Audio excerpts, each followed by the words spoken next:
Hello, hello. Just doing some game dev this fine morning. I figured I should be streaming this. So I started that up real quick. Just gotta tweet that out for a second here.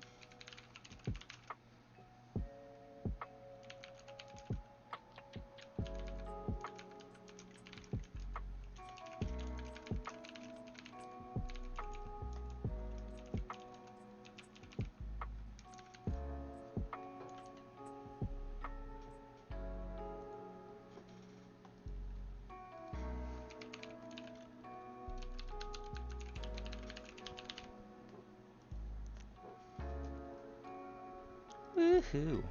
Love to see it. You love to see it. Okay. Now back to what I were doing. What were I doing? Oh yes, setting up defense building.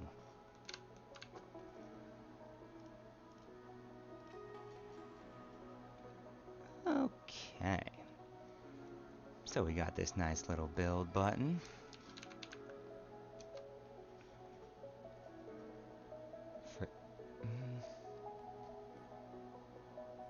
Yeah, okay. So on the build menu, we're going to add a grid layout group. All right, it's not in there. Grid layout group. Cell size is going to be 150 by 150 with a spacing of 20 and 20. Whoops. We need some padding. Let's go 20 on all sides. So now, once I have more build buttons, I can just slap them in here and they'll work. Now I can just resize the menu to what looks good for this. I'm guessing there's going to be 10 actually, so let's just scale it for 10, which is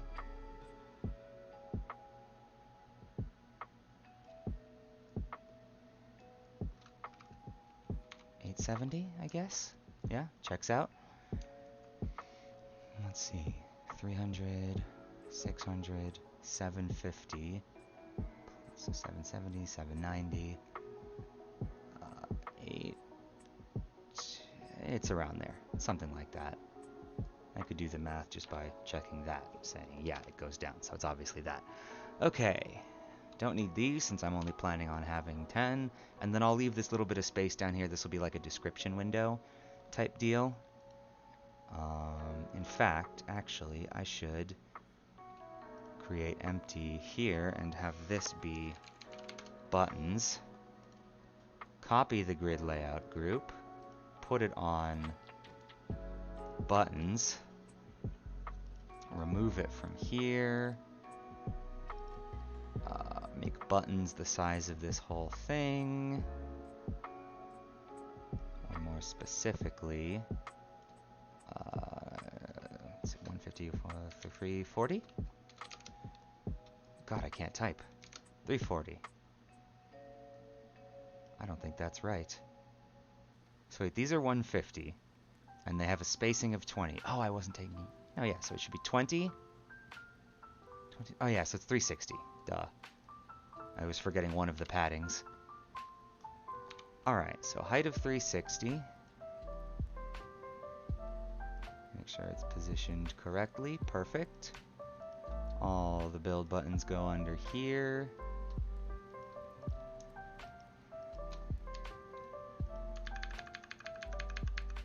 Very good.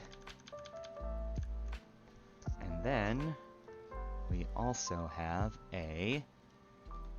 And in fact, this menu here can also have an image. What? Can it contain one? Oh, it's already got an image on it. Duh. I put it on the wrong thing. Buttons can have an image, and that image can be also background. And in fact, let's make this one, instead of background, UI sprite. Obviously, the sprites chosen here are very placeholder. But, you know, can still differentiate and have them set up for when I do eventually have the good UI. What am I doing? oh yeah, so now buttons is there, and then we need another one that doesn't have any of this stuff on it, or the grid layout group, and that goes here.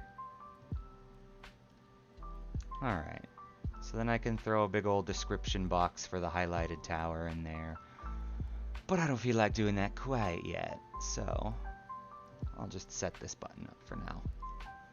Alright, so this button needs to do two things. It needs to have the build defense button script on it, and on that script it needs to call spawn prefab. This prefab being the double axe tower prefab. And then after spawning that prefab, it also needs to close the build menu. Okay, so let's see then here in the, actually I'm gonna need to set up the build control. So input manager, let's insert one here. We're gonna call this build. Positive button will be B. Who doesn't love a good B for build?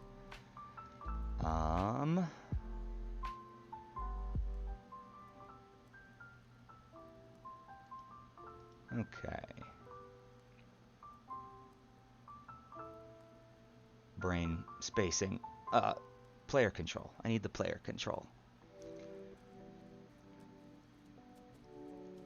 So, yeah, I guess we'll do it right here. If, just copy this, because I'm lazy. Give it a closing one. Swoop-dee. Hey. Fix that. Alright, so, if you press build, then build mode equals true. And then in the MCP, actually, I think I want a dedicated UI manager.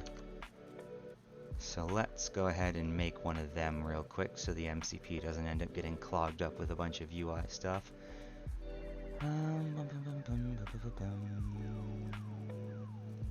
Nope. Scripts,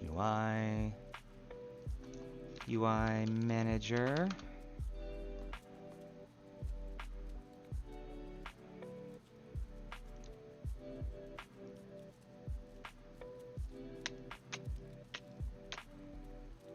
That will be on the MCP object, just a separate script, because there still only needs to be one of them. Well, yeah, no, because you only need your own AI UI. You don't need other players' UIs, so yeah, it makes sense it'd only be one.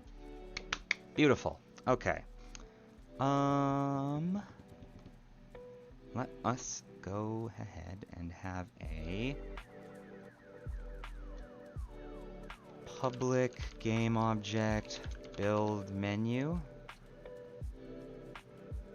And then we're also going to need a nice public static UI manager instance void awake that's not the right thing.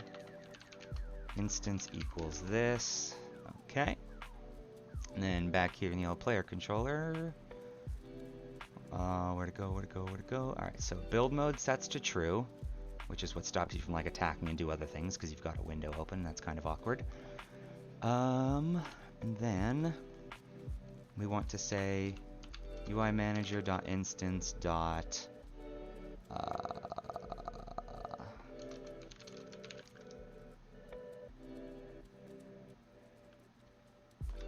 I don't need to bother making a function for it. It's already public, so that I can assign the reference. So as a result, I'll just use it directly. So dot build menu dot set active true. Cool. And now when do I set that to false? I guess in the defense placer, after it places defense, does all that stuff, destroy my ghost. Sure. Then we want to also say build, no, duh. UI manager.instance.build menu.setActive false. Or no, wait, that gets set active false as soon as I do this. I'm trying to say player control.instance.build mode equals false. Because once I've placed this, I no longer want to be in build mode. And then I guess this defense placer isn't ever going to do anything again after it's been placed, so I may as well just say destroy this. I don't know, one less thing in the scene existing, making trigger checks. Oh wait, no, this script is... Oh no, the script isn't on the ghost, yeah, so... Wait, yeah. This trigger check won't work. I didn't even think of that. Oh wait, I know how to make it work though. Assets, project, prefabs, defenses. Okay, so the script that's doing the placement is here, right? Also, this won't be needed anymore. Get rid of that. None of this stuff needs to be on the ghost. The trap should be deactive by default. This doesn't need an animator either. Okay. So yeah, the defense placer is on here. Well, what if I just put it on the ghost? Problem solved. So defense placer, my ghost is just this object itself. The trap is that object. Cool. The cost, we'll say this costs, I don't know, 100? Sure, why not? Obviously balancing will come later. Okay. So then now, the placer doesn't even need to destroy this because it's already destroying itself when it destroys my ghost. So I just need to make sure it turns off build mode before it does that. Cheeky! And then, after having done that, I can now make use of this detection trigger. This also doesn't need to be here because that's for the real defense. By just adding a rigid body that is kinematic. Because I'm pretty sure that means then on trigger enter will be called on this as well if child objects are triggered, right? Is that how that works? I feel like that's how that works, but I could be completely batshit insane. But I've been doing this shit for like 10 years, so hopefully I remember correctly.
Okay.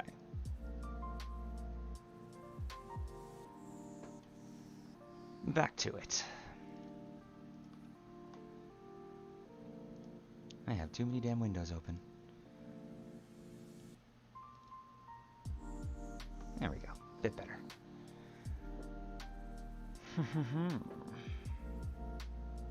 I just noticed something. Am I floating slightly? Oh no, okay. It's just that there's like a little bit of black at the bottom of my me skirt. And that happens to look like it's just getting cut off. But it's not. It's not, I tell you. It's supposed to be like that.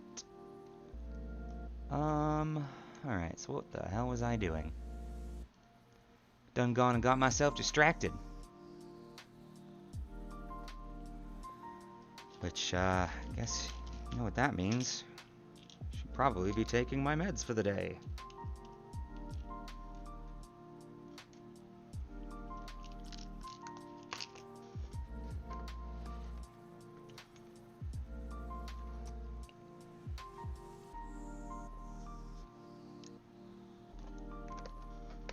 Alright, so I have the build menu in. It's off by default, so let's see, HUD canvas, build menu, go away. And then the UI manager. Oh yeah, I guess this HUD canvas should really be under the MCP instead of the player, since multiple player prefabs will be spawned. Alright, so, whoops. Paste as child.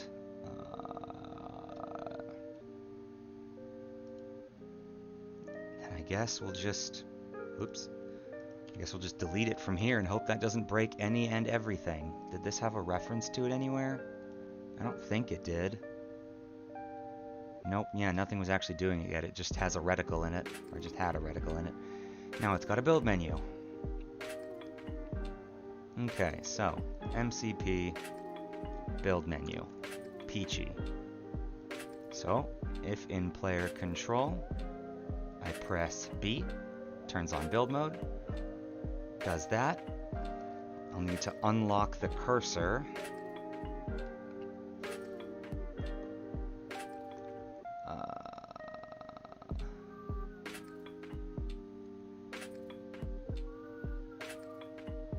How best to do that?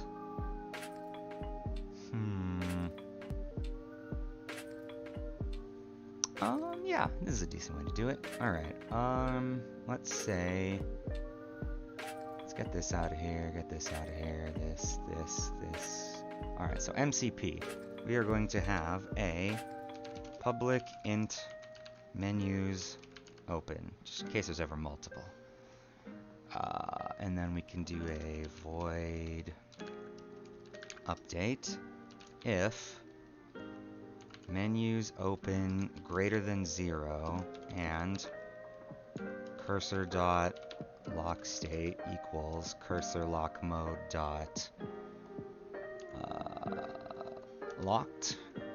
So if a menu is open and the cursor is still locked, then yep. You know what? I'm just gonna copy this. It's such an awkward thing to type for some reason. Equals cursor lock mode dot none. Unlock it. If it's locked and there's a menu open, unlock it.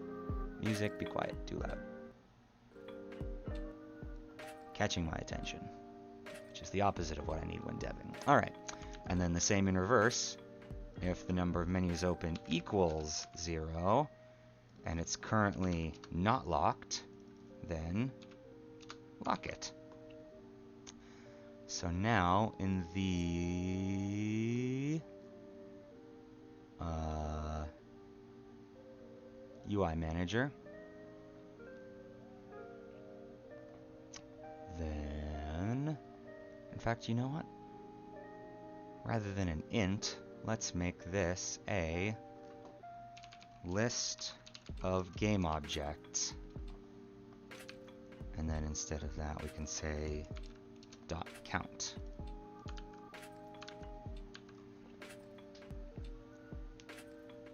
Cool. we can say void update here in the UI manager if build menu dot active in hierarchy and in fact, you know what? Actually, this whole menus open thing should probably be in the UI manager, as should the cursor stuff, since it's all menu stuff.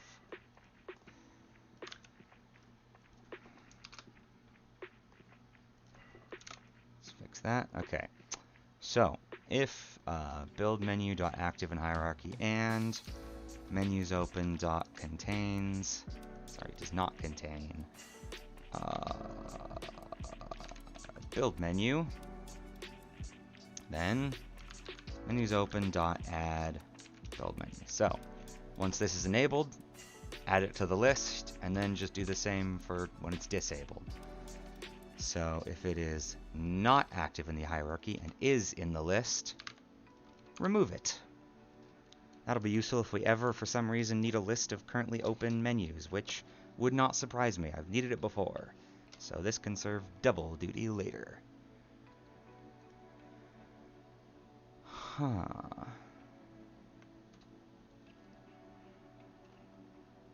Okay.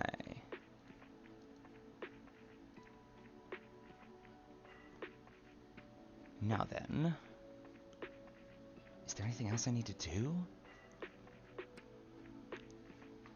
Ah, yes, there is. That is that, first of all, I need to save this.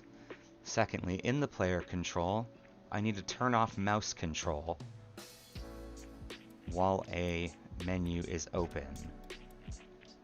So, camera control, yeah, okay, that's easy enough then. Camera control. If cursor dot lock state equals cursor lock mode dot locked, then do camera control. That way, once the menu's open and the cursor's unlocked, it will not be trying to camera control. Okay, alright, I guess I should put this back on the main screen for Stremin. Alright, so I can look around, it locks the cursor, I press B, it opens the menu and unlocks the cursor. The UI is fucked because we're on free aspect when we should be on 1920 by 1080. And also, that reminds me, I never added a canvas scaler, which is about to make me sad. So this needs to be scale with screen size, reference resolution is 1920 by 1080. And now let's see how the build menu's looking. Oh, not too bad, okay. There we go.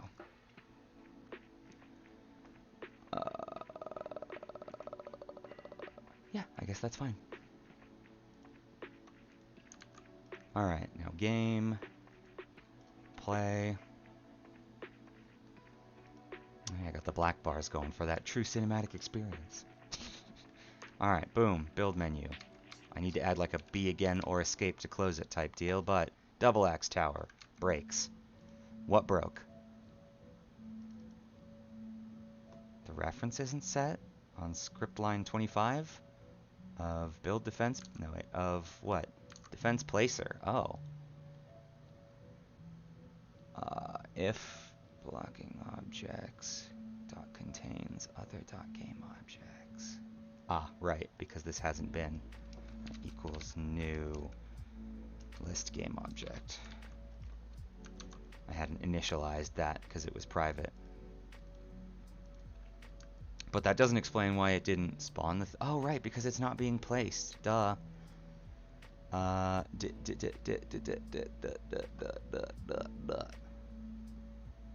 Defense placer. Void update. Transform dot root dot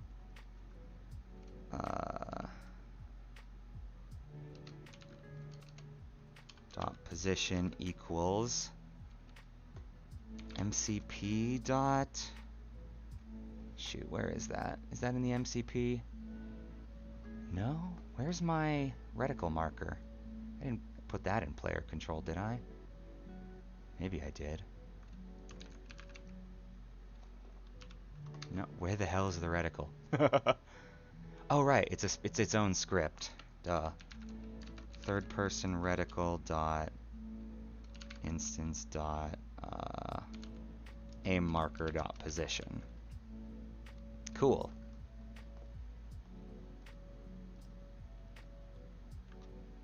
Alright, let's try that again. Build double axe tower. Oh, yeah, that's clean. Clicking does nothing because I don't have enough money.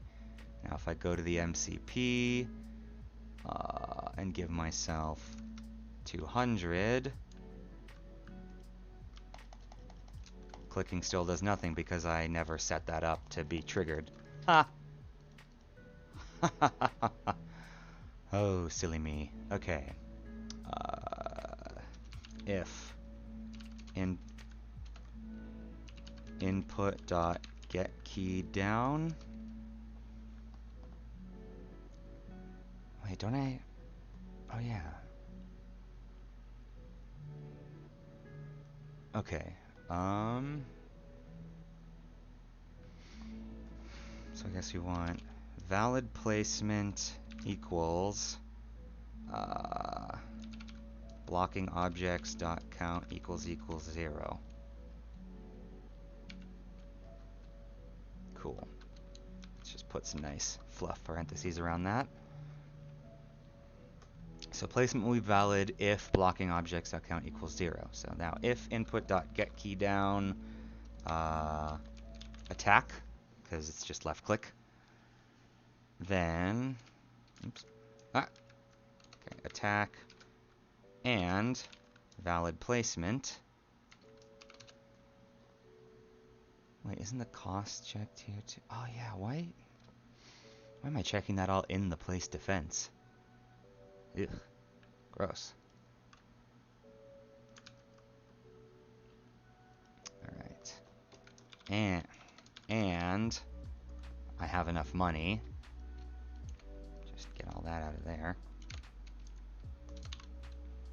Alright, so pressing the attack button, placement is valid, and I have enough money, then place defense. Simple as that.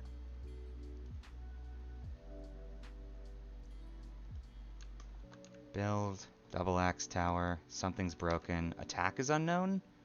What? Wait a second, are these not? Oh, right. No, yeah, it's attack. Input key named attack is unknown. It's right here. Oh, did I say get key? I bet, yeah, god damn it. Get button down. Not get key. Key is for referencing the keyboard keys directly. You idiot. Okay. Build. Double axe tower. Right, still don't have enough money. MCP, money, 200. Double axe tower. There. 8? Ha? Okay, why is it invalid?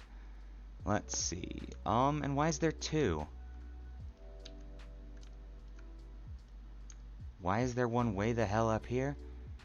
Who knows? Why are there 2 up here? Oh, because I looked up before I paused. Still don't know why there's 2 though. Oh, I guess because I opened the menu again and placed it again. That's another thing I need to do. You make it if you open any menus, it stops or gets rid of the one that you've already pulled out. Okay.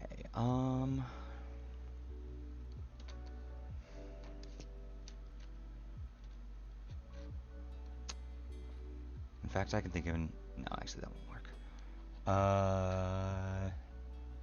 What was I trying to check? Oh yeah, see if it's got any blockers in it. I didn't make the blockers public, so I can't see that. Let's make the blockers public. Let's see what's blocking it. Well, if it's public, I don't need to initialize it. It'll initialize itself.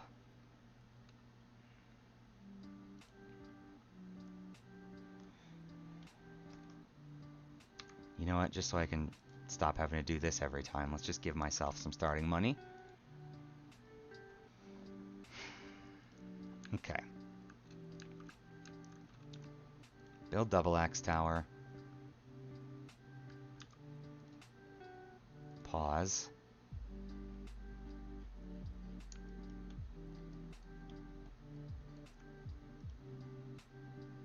Blocking objects 2. That is the level geometry and collider. The player's collider. Okay. So, we need to add the player tag to the ignored thing.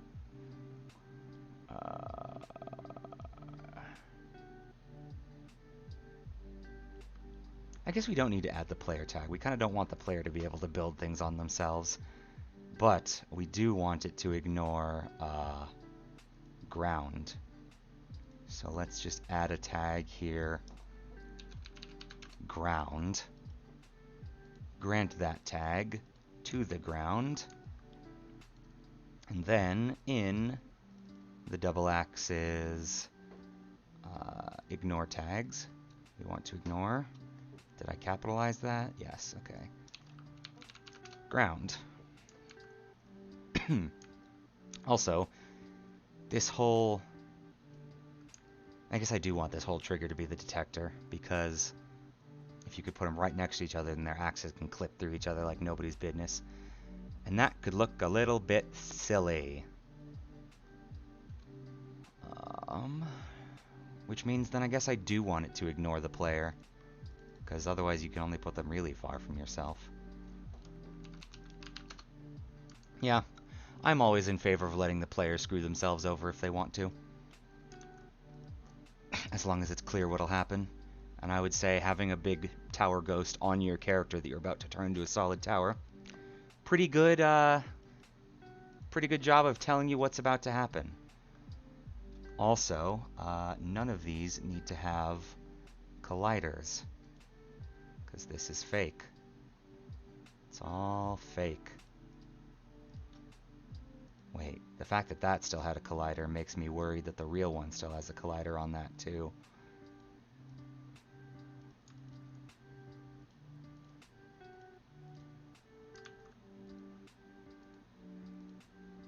Okay. It does. Why does it? Get out of here.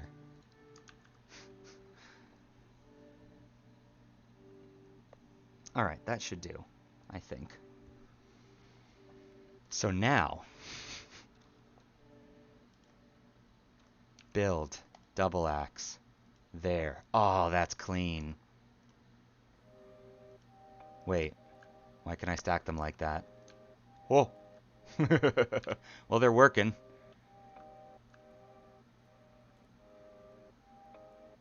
I'm still not sure if they spin too fast. Like, I think that'll look a lot better once there's, like, you know, some particles and some swoosh trails with it. But it does look a little bit silly right now without that and them spinning that fast. Haha. Oh, that's so cool, though. I really like the animation overall. Wait, why are they still they're detecting each other to attack? It's the only reason they'd be swinging right now. Why?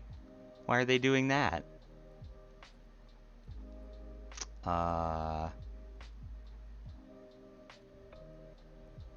Double axe trap. Damn it. Where is the weapon? No, defense base. Oh no, wait. Actually, sorry. I should be looking at the detection trigger. All right, enemies in trigger 1 missing. Oh, because it died. That's right. I need to account for that too. Because they remove themselves from the list when they leave, but not when they die. Alright, that's easy enough.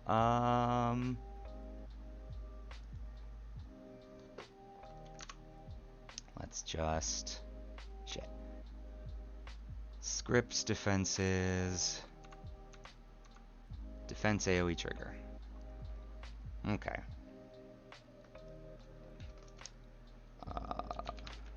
For each... No, wait, I can't remove from the list in a for each. For int I equals 0, I less than enemies in trigger dot count I plus plus if enemies in trigger I equals null, then enemies in trigger I dot, or no, sorry, enemies in trigger dot remove at I. Okay, so if one's empty, get it out of there.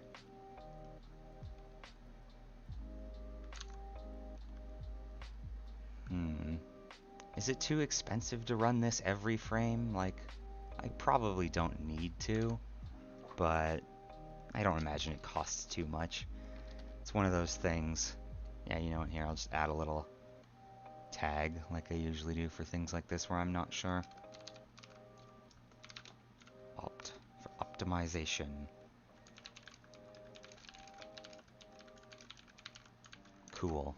Because there's potentially going to be a lot of towers. Same as how I'm doing the enemy aggro checks on every frame. I can later change them to be, you know, a bit less frequent because there's also going to be a lot of enemies. I think that'll be fine though for now. Okay, so I need to get rid of the thing when I press, or when I bring up another menu, and I want to close the menu if I press escape. So, UI Manager. Yeah, you know what? Let's just do it like this. We'll do it in the order they were added, so I'm already going to have some use for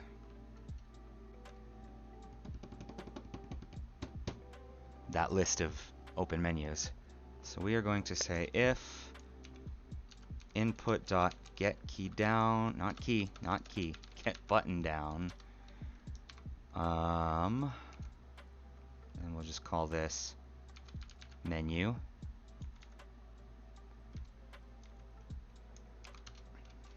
If menus open dot count greater than 0,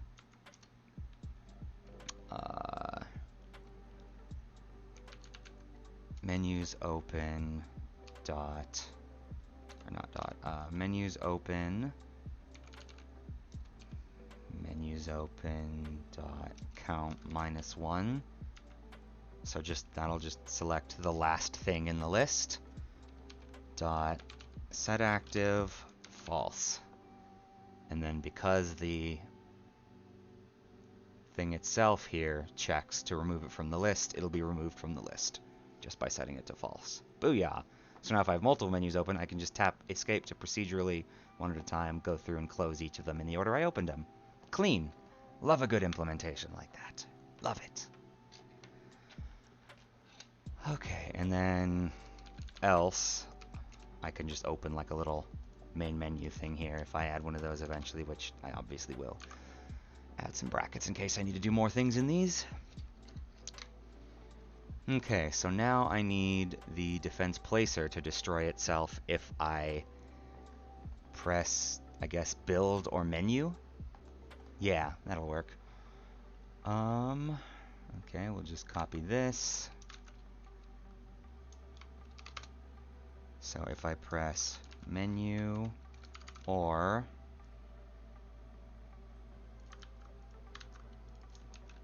build, then destroy transform.parent.gameObject. Since this thing sits nested one under the, oops, not comma, dot. This thing sits nested up one under the parent object, or under the root object. So destroying the parent will destroy this whole thing. Cool. All right, let's try that now. Right, I didn't actually set that yet. Whoops. Project settings, input manager.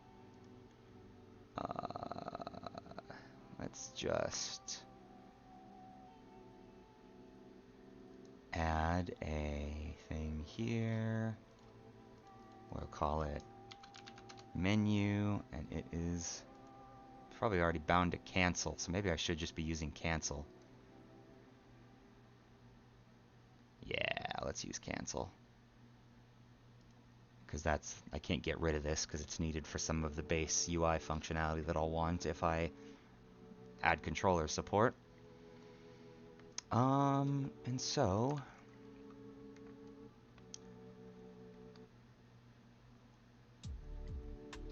brain frying, right. Just replace menu here with cancel and here. Okay.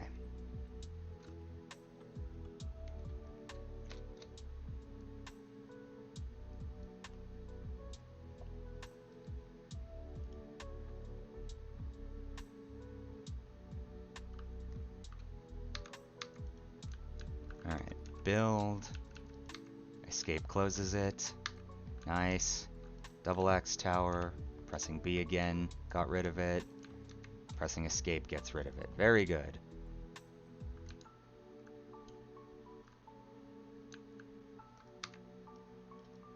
Ah, but it doesn't take me out of build mode. Okay.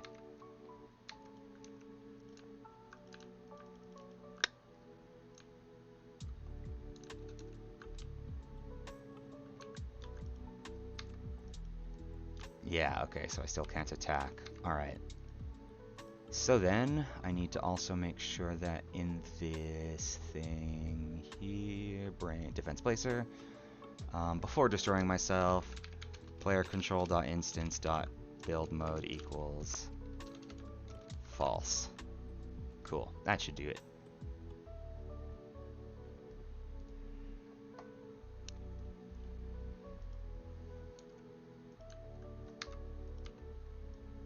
And now I can still attack again. Perfect. Look at the good old magic missiles. You gotta love them. I need to make them stronger or faster. Maybe, maybe not. We'll see. Yeah, balance comes later. Don't try to judge things now when none of the enemies' health or speeds or any of that is set either.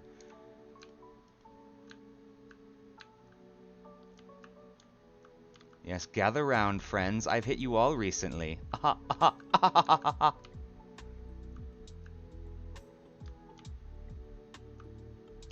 Meow.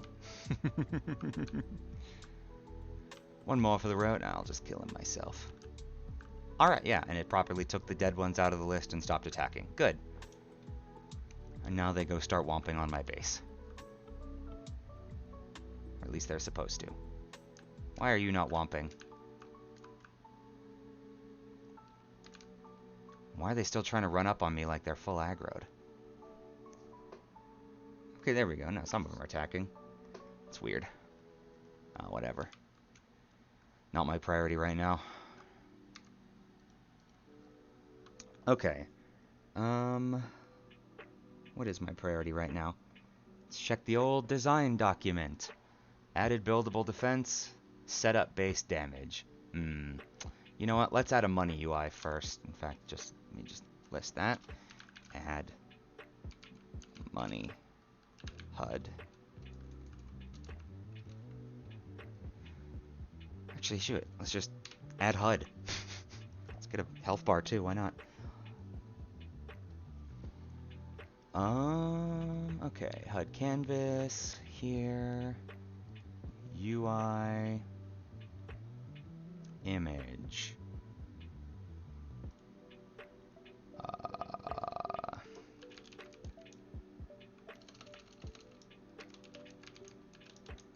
Player HUD.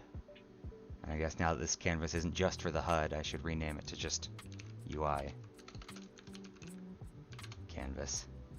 Alright, so player HUD. This can go in the top left for now. That may change later. Maybe do like a bottom middle type deal. We'll see. But for now, it's going to be in the top left. I want it anchored to the top left. Come to think of it, that reminds me, build menu. I want on, first of all. I want it anchored to the whole thing. Oops. Just like so. Perfect. Okay. Now you can turn back off. Alright, so player HUD. This is invisible. Doesn't actually need to do anything. It's just like a nice little thing for me keeping track of what space I want this to take up.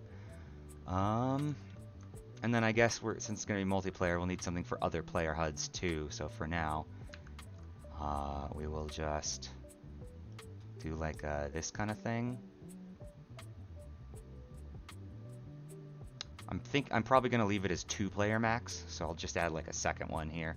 It just needs to show the other players' health and maybe like ability cooldowns or something. Call it partner HUD. All right. Yeah, this game has a lot of Orcs Must Die in it with a little bit of Dungeon Defenders thrown in for good measure. And of course some of my own flair. I do have some originality.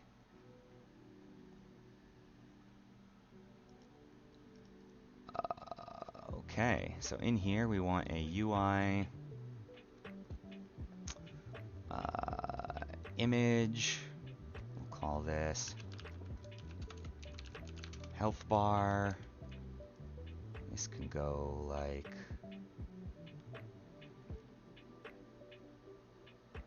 I don't know, like that or something. Sure, good enough for now.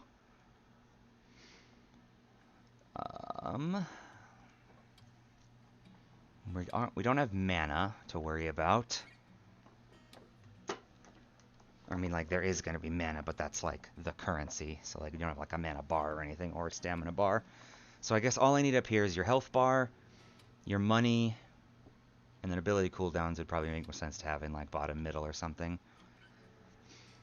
So we'll do just that. So we've got the health bar, then we've got UI, text mesh pro. We'll call this money.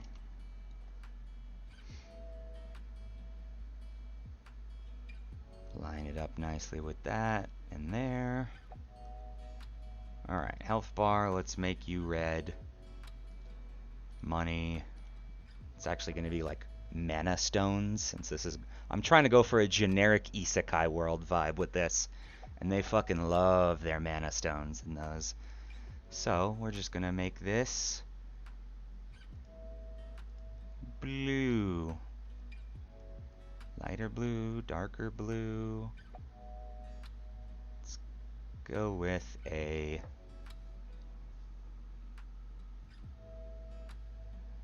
Let's go with a darker... Now we'll go with a lighter blue for now. More magic-y. Alright, this needs to be bold. Maybe it doesn't need to be bold. Nah, it's bold. Alright, so... I don't imagine we're going to go into 5-digit mana numbers. So let's get some consistency in sizing here, just so it kind of like, you know, really lines up. Why is there so much padding at the top? Can I like decrease that? Remove that? Oh right, duh. No, it is top aligned. Yeah. Huh. Why so much padding then?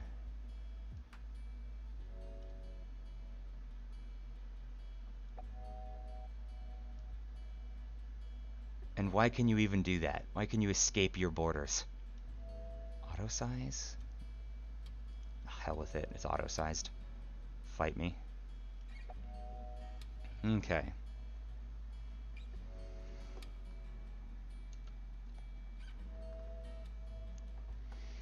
That'll do for now. Alright, so then in the UI manager, we need to say using Unity Engine.UI and using TM Pro. So the only real thing I need to add immediately right now is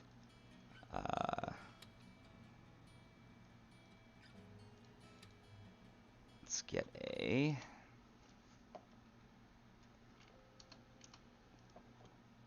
public image. I'm probably not just going to do image scaling for the health bar. I'll do some like fancy masking, so I won't even bother with that right now because I don't actually have health or take damage. So we'll say public TMP underscore text currency display. Okay, and then in update, currency display dot text can just be mcp dot instance dot currency plus blank string to make it into text.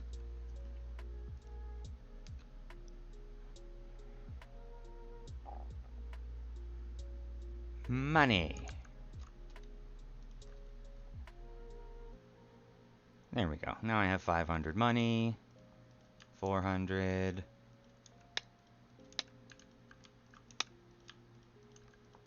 Interestingly, I can't put them that close to the enemies either because it's using the big trigger thing, which is fine. I can just like, kind of like, you know, swoop it in. Actually, that's... Why can't I... Why can't I place another one? I have enough money. I know why. Let me guess. I said greater than the cost, not greater than or equal to the cost.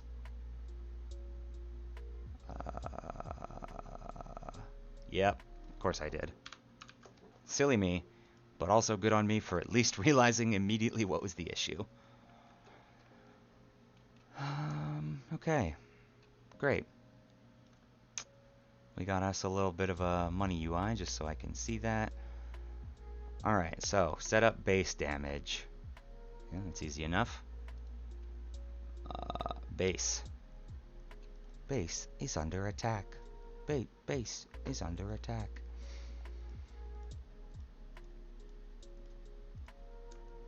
Oh, right, I already have a base script. Public int health equals, I don't know, 100 for now.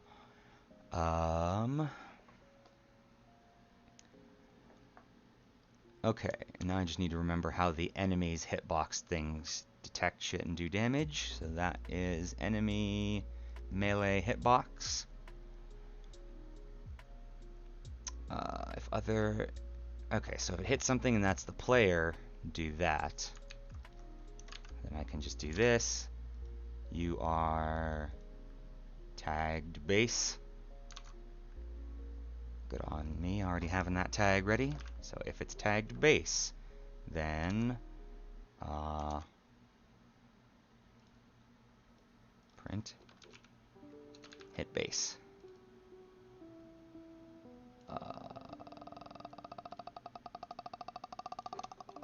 Public void take damage.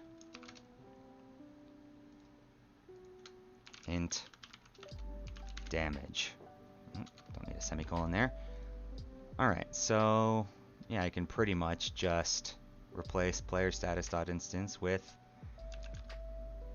base.instance. And it works exactly the same. Peachy. Now, let's add a visual effect applier. The ghost material shit never worked, so I'm just going to remove this. Because I kind of like the idea of the only thing. In fact, you know what? Let's make this a hide an inspector because we don't need to actually reference that.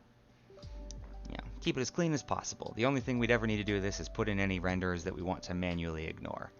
Which in this case, like I'm going to have some kind of portal in the middle, like I won't want that thing displaying a visual effect. Maybe I won't. Maybe the portal's off. I don't know. Haven't decided yet. But I've got this visual effects applier, and right now that only does one thing. Eventually I'll add other things, but it has like a get hit visual where the thing flashes red and fades back to its normal color. It's very complicated how it does that. So, in fact, it's not really complicated how it does that. It's complicated how it decides on a list of renderers and materials for each of those renderers and stores them while keeping their original materials and colors set. And then for actually applying the damage effect, it's just this. Just goes through each of these. I have like two separate nested types of things with it's a pain in the ass. But it works, so I can just call this damage effect to make it damage effect, which is nice. I probably shouldn't just get component, that's too lazy.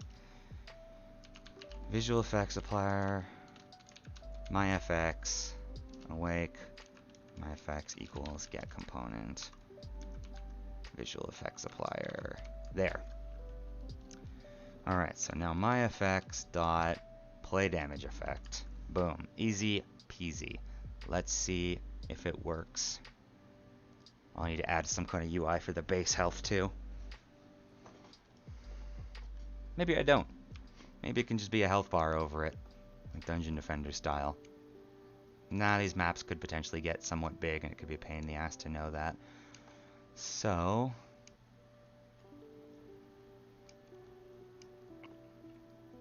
we'll see.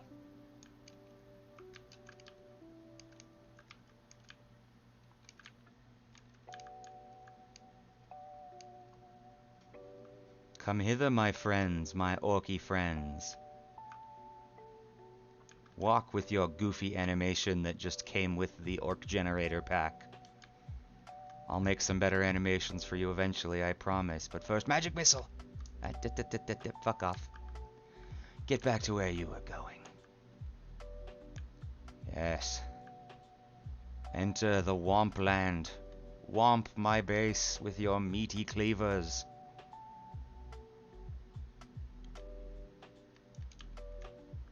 It's working. It's working. Nice.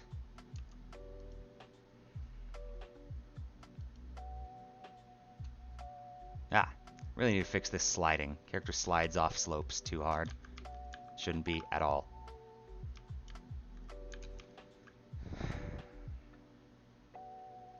Very nice.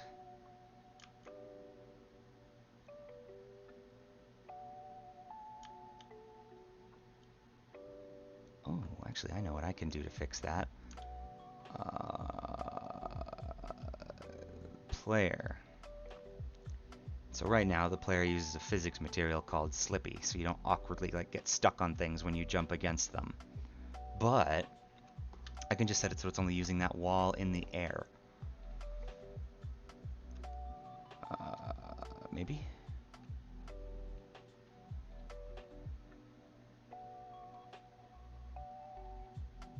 Yeah, let's... it's probably a better way to do that.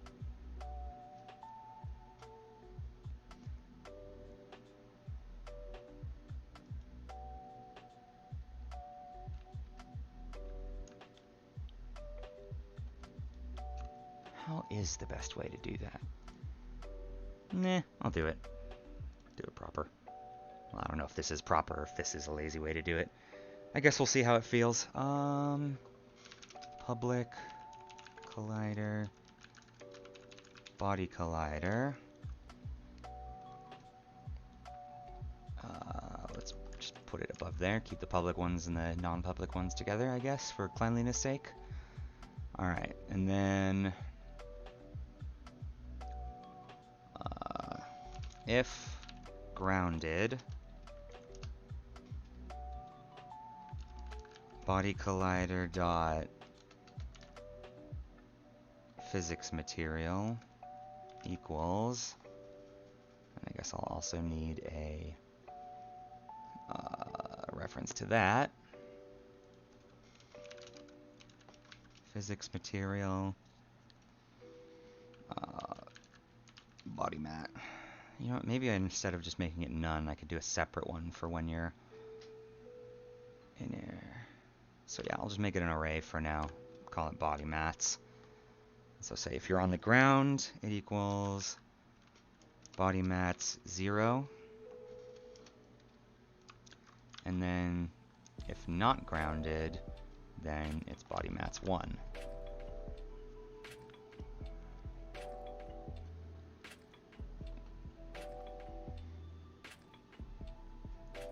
Okay, now body, show me Slippy. Alright, so Slippy needs to be body mats 1. And then create physics material not Slippy. Big brain naming schemes. Alright, and then I'll just leave this default and see how that behaves, see if it still slides. And then let's just default this to not Slippy. Not that it matters, because it's going to get set immediately either way.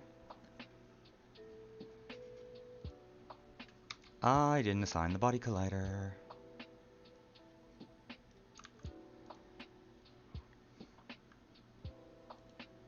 Alright. Now I have to run back over there. You decorate this path more. Alright, so if I stand on stairs now, there is still sliding. So that means that not slippy needs to be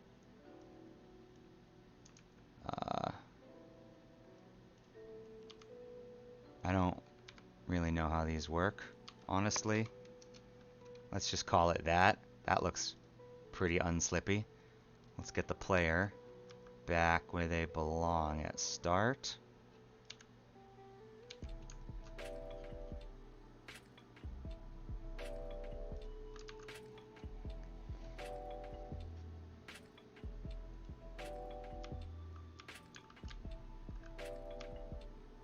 Oh man, I can't even move with not slippy. Okay, yeah, that doesn't work. It's gotta be slippy. I forgot, because my movement doesn't take friction into account. So I'll have to do some other way for this. Well, I can just get rid of all that shit I just did. Boom, it's gone. Oh, I know it. I have an idea.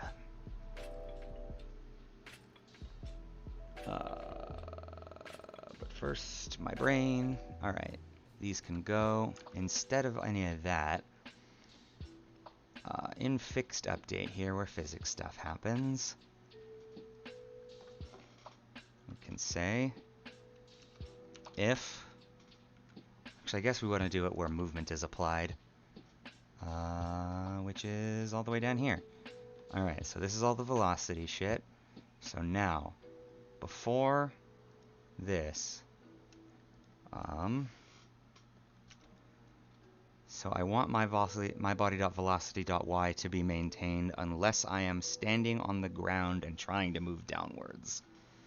So let's say if grounded, or I guess if not, I need these both to be false. That being grounded and place the fucking parenthesis. I hate when I try and place it and it's just like, oh no, there's already one there. That's the one you wanted, right? Like, no. Alright, so if I'm grounded and new velocity.y is,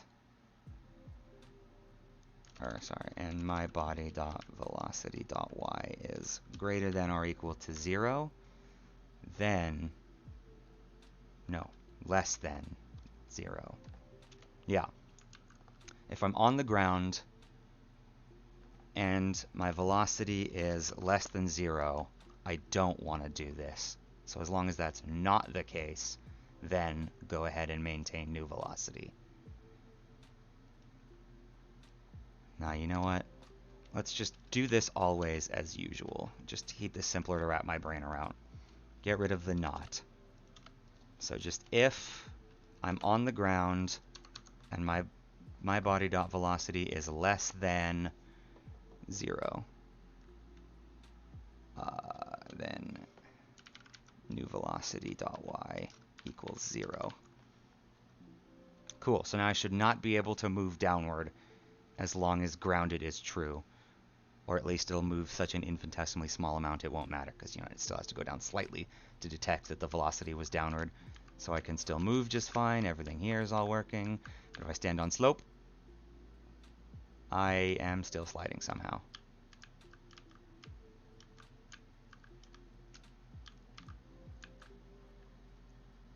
The player is counted as grounded right now, right?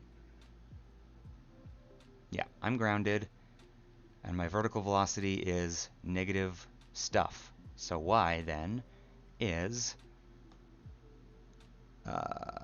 actually here, you know what, since new velocity is getting set here, I can just say if new velocity.y is less than 0 and I'm grounded. Yeah. Oh, you know what? I can think of an even easier way to do this that doesn't even ever require it to get to less than 0. Duh. Alright. So here's what we're going to do. If not grounded, that. Hi-yo! Wait. Why am I... That popped up there? Okay, there we go. Hey, Q Morky, thanks for the follow. Sorry, I just had to get my brain out of Velocity Land for a second there. Welcome, welcome. Alright, let's see. Alright, so if I'm not grounded, then do this as usual, keep my Y velocity. If I'm on the ground, then I still want it to keep the velocity, but I want that to be clamped. So we're going to say mathf.clamp. The number that I want to clamp is my body.velocity.y. I want the minimum it can be to be 0, and the max to be, I don't know, like 10,000 or something. I don't think the velocity should ever get that high. But that should be fine. So now, this, well, as long as I'm on the ground, can't even go below 0. Not even that tiny little fraction that it was before.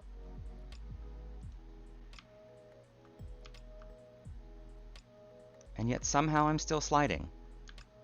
Oh, also that's funny. That also means that that little bit of distance where it detects me as grounded before I touch the ground is now, I float down very slowly. Awkward. Then how do I stop this sliding?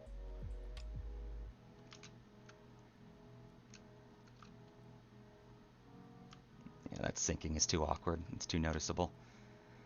Slidey, slidey. How do I stop the slidey?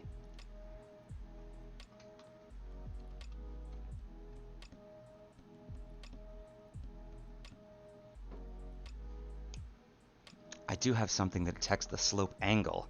So maybe I could... Maybe I could just apply some counter vertical velocity if the slope is steep enough that I would be sliding. Let's try that. Where's my slope angle?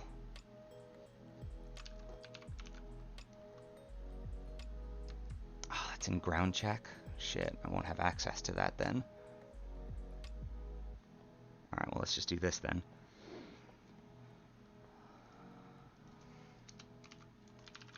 Right, read only. Public float. I guess it doesn't need to be public. Read only. I just want to be able to read it. So serialize field. Float. Current slope.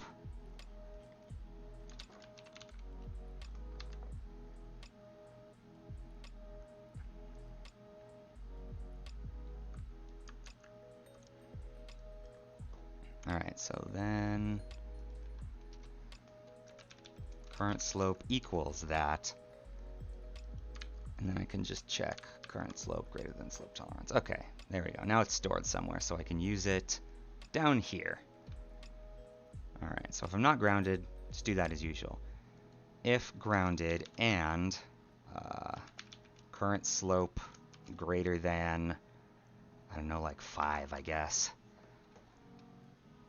then do this, and we'll make this 0.01 f. A little bit of positive velocity. See if that's noticeable. Basically just to really try and counter out any shit. That should get rid of that like awkward sinking that was happening on ground surfaces before.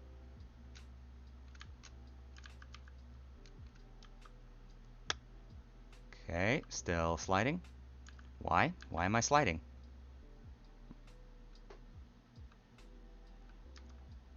Not only that, it's still the same, minus 0.4. Like, it shouldn't be possible.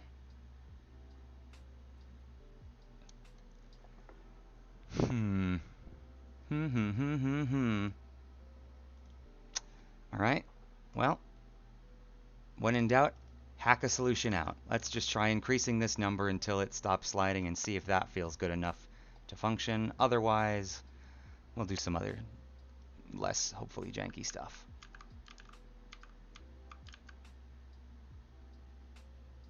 Oh, see, now I'm at minus 0.03. Alright. 0.04. So I thought that maybe making this greater than that amount would have been enough. But let's just try making it double what the slide is. That's still not enough to move me upwards against gravity, I don't think. It definitely is enough to trigger the landing effect a couple times, though, and I still slide. So this entire solution is a bust. What do I do about this?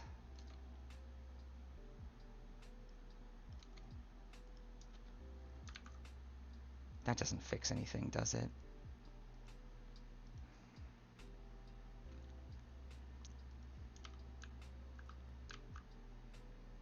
No, not at all. Okay.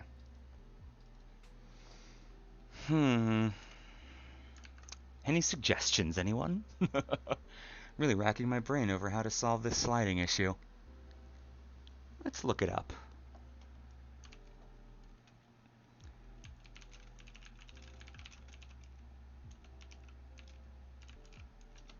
Problem is, I already know that most of the solutions I get are just probably going to tell me, like, hey, just give it a material.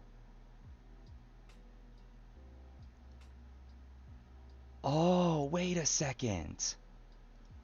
That's right. I could, hang on. All right, let me just check something.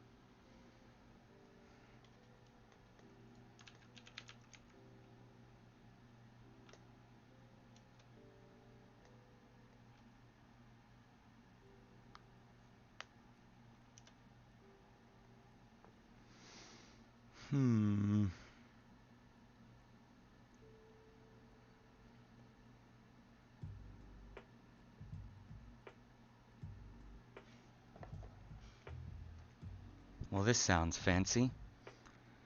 Set the gravity scale and or linear drag to be proportional to the angle of the slope. Collision, normal, i.e. steeper equals less gravity scale. How do you even change the gravity scale? Can you only change the overall gravity scale, or could I change the gravity on a specific object? Because I can't just change the overall gravity scale. That's going to affect other shit too. Oh,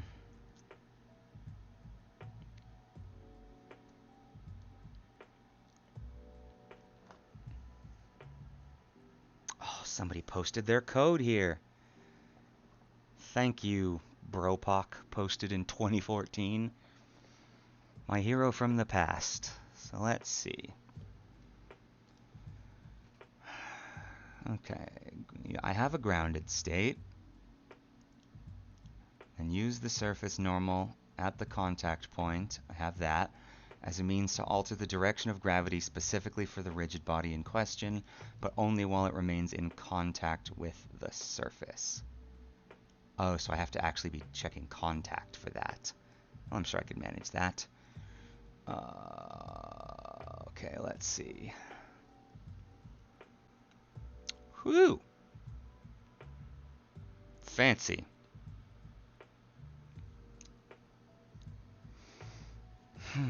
Maybe I shouldn't be doing a ray cast down for grounded checking. Maybe I should just be doing a collision check and using the normal. Because I'm already using the normal anyways. Like, why am I still using a ray cast? Yeah. Okay.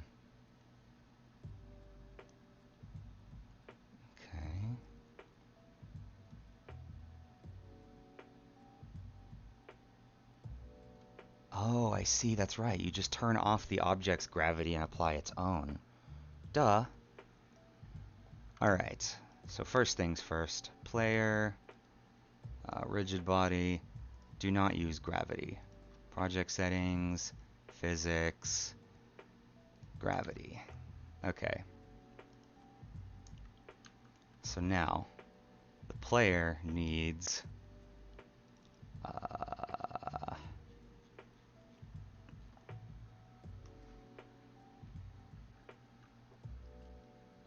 I guess in movement stats technically. So public vector 3 base gravity. And then down here we'll have a read-only serialized field.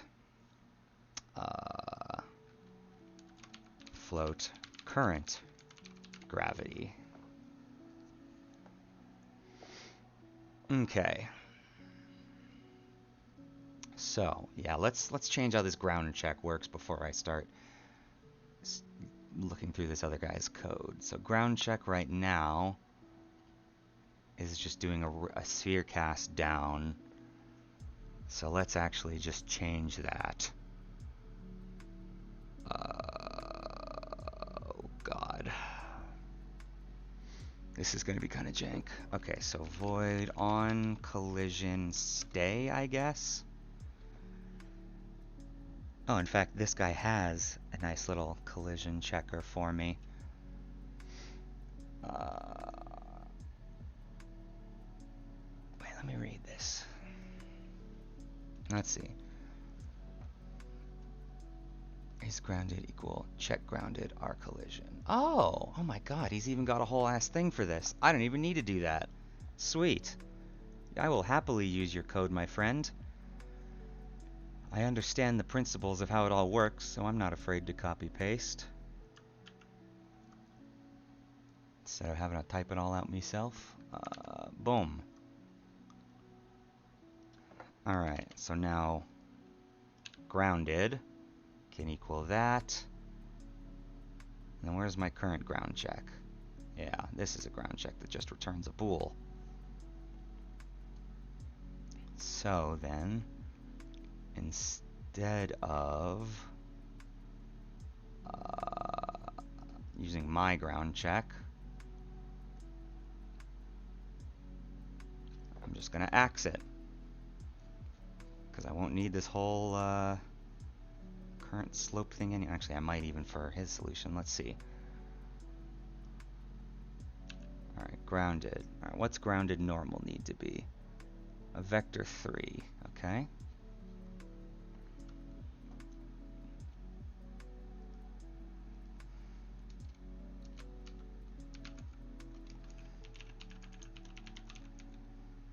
And then I already have slope tolerance for the max ground angle.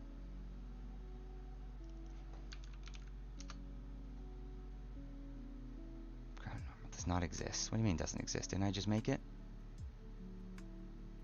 Oh, grounded normal. Whoops. Ground normal. Alright, what are you yelling about? Ground equals ground check. Yeah, you won't be needed anymore.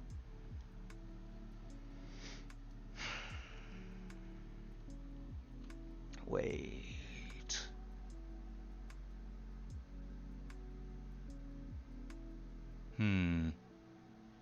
Okay. Well, I might need to tweak some of this stuff here for when it detects when to spawn like the jumped and landed particles, but for now I'm content to ignore that.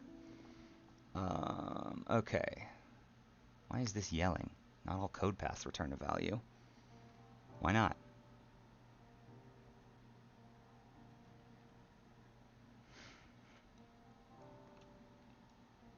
Alright, yeah, and then let's throw in this little obey gravity thing that does the fancy thing. Grounded, grounded. C points is a contact point array. Sure, I'll throw that in.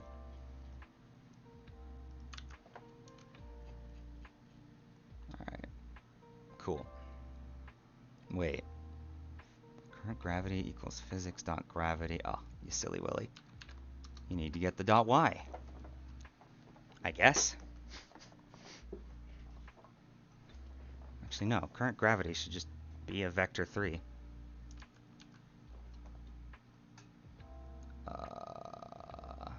Oh, that wasn't yelling because I already made a value called current gravity. Duh, and it happened to be a float. Okay.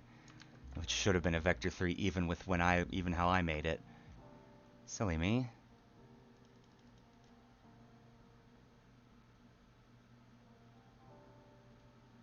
Okay. So yeah. Current gravity equals physics dot gravity. And then otherwise, if I'm grounded, then do this fancy gravity, which is current gravity equals negative ground normal times physics.gravity.magnitude. Okay, so that's how you get that. My body. Cool. I like that. Guess we'll see if it all works. Why do not all code paths return a value? Let me see his. Did I miss something from it? Or did he miss something from it? It looks like he missed something from it.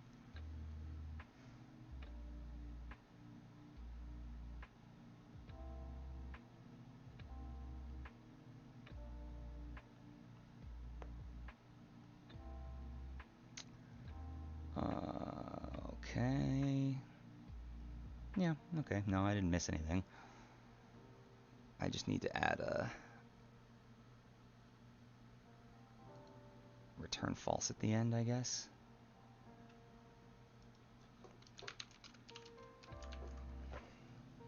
Yeah, so for each contact point, if the difference in angle between the direction of gravity, usually downward, and the current thing is less than our chosen maximum angle, we've found an acceptable place to be grounded. So ground normal is this collision point on normal.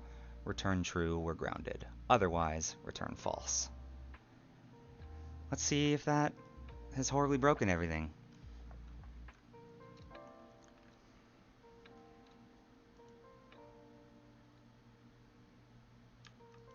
Okay, seems alright so far.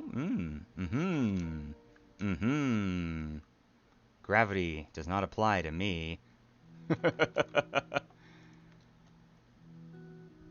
Why is that? Why is this not... Let's see. If grounded is false, then it should be using physics.gravity. So... why is... Alright, let's see. Is grounded staying false? So right now it says I'm grounded. Okay, so grounded is staying true forever. Why is that? Unused. Right, I never even put duh. Oh, I'm an idiot. Where's my fixed update?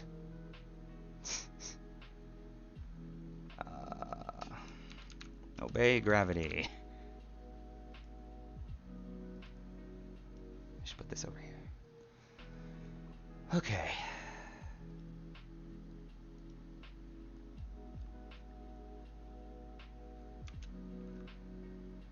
Oh yeah, but obey gravity isn't actually what sets the thing. So wait, what in here is supposed to be calling the grounded check? Is grounded. Okay, so on collision stay. Our collision. Is grounded equals check grounded, our collision. On collision exit is grounded is false. Ground normal equals... Yeah. I mean, that should be running on collision exit, which I did put in here, right? I didn't just forget that. Yeah. On collision exit, grounded is false. And I already got rid of my ground check, right? In fact, I can probably get rid of some values I was using for that, can't I? Let's see. Ground distance tolerance is no longer needed. Just that, I guess. I have a gravity modifier in here. Haven't been using that. That could be useful. Don't need this anymore.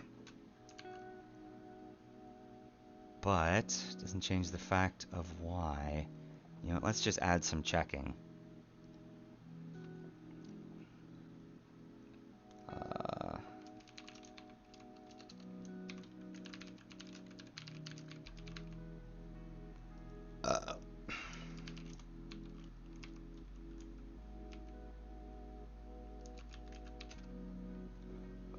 Whoops.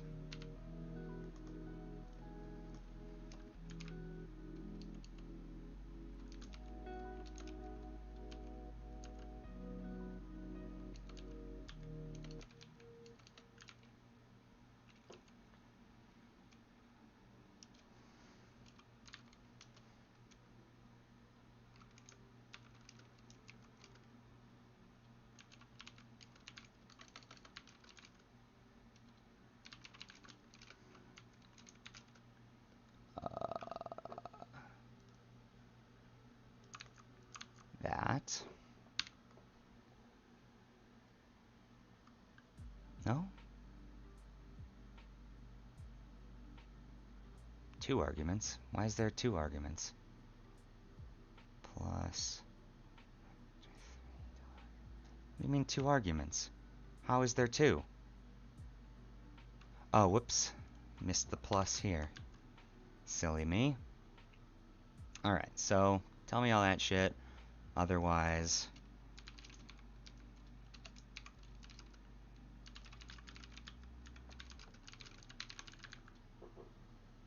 If I can hear what it is.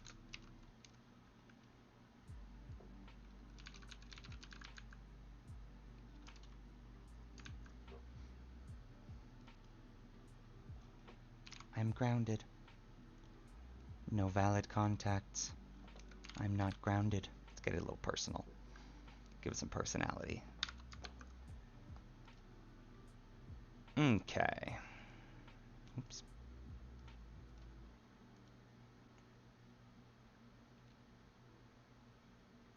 None of that is happening. Oh, because gravity was... It was set to not grounded by default, so I was never touching the ground to run it in the first place. Okay, that's much easier. Well then, I just need to initialize the gravity, and then that won't be a problem, I guess. Current gravity equals new vector 3, 0, 0, 0, and this is, I think, minus 9.81 F. If I'm wrong, it'll get fixed anyways. And then I can get rid of those print lines now that it's, you know, working. It was always working. I just wasn't working. I was never touching the ground. It's not working again. Okay, yeah, so I need to start out grounded. Hup. No slide? No slide. Dude, if I could upvote this guy's post from fucking 8 years ago, I'd do it. Can I? Can you upvote things on Slack, on Stack Exchange that old? I don't want to join. I want to log in. Oh, okay. I could just use my GitHub. Sweet. Yeah. All right. Upvote this man. I need at least 15 rep to cast a vote? Well, that's cringe. Sorry, buddy. I guess I'm not important enough to thank you. Oh, God. They're here. Pew, pew, pew, pew, pew, pew.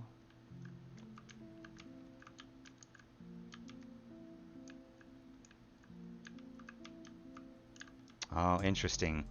I kind of get stuck on walls with this, though. That's unfortunate. Why does that happen? Why does that happen?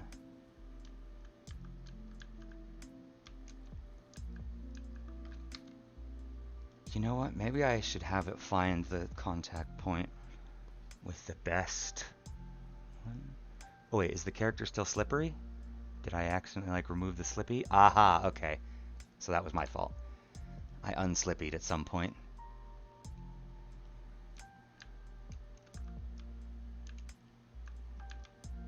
Much better. Okay, well, I still somewhat awkwardly can't jump.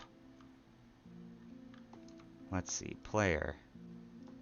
Grounded is true. Interesting. Why can't I jump if I'm like running against a wall? I can sometimes and can't other times. That's weird. Yeah, I guess I'm running against a wall right now. There's a big old invisible wall right here. And I can jump against it. Okay, no, so if I'm already...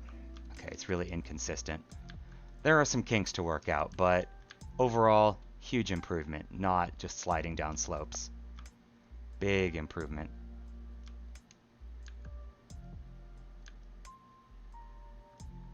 Love it. I got the health bars that only appear for 5 seconds after you hit them, which is nice. Eventually I'll make like a little fade out animation so they don't just disappear. Do they not disappear? I don't think they're disappearing. Okay, why aren't they disappearing? Let's see. Project, prefabs, enemies, enemy health bar. Enemy health bar script.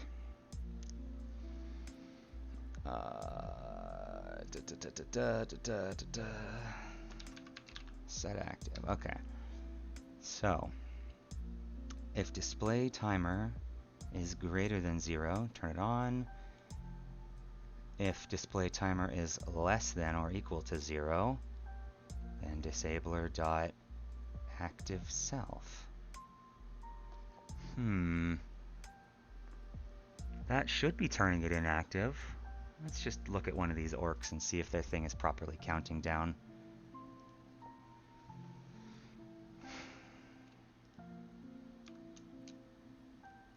Ah, right. Shit. Player control. Oh, it's public. This needs to be false and not public. Just serialize field.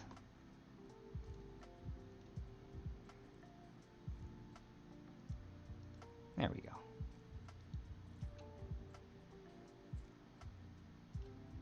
No? Okay.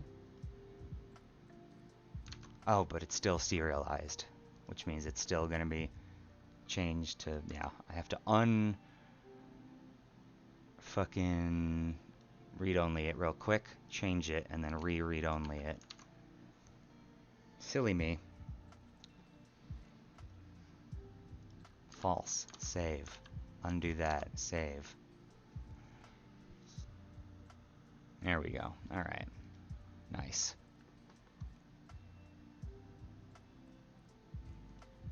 Sweet.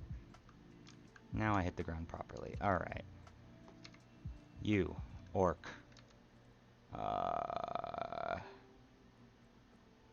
Specifically, your health bar doesn't display that number. Okay.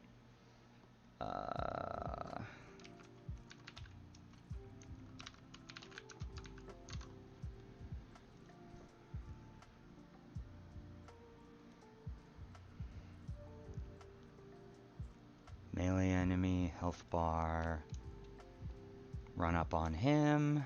Alright, so display timer is 0. Why did some of them just play their attack animation? Which then broke their animators. Why did that happen? Whatever.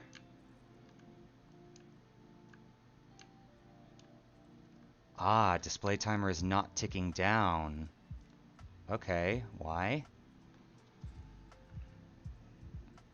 Oh, because this is only set to tick down if it's deactivated. I'm an idiot.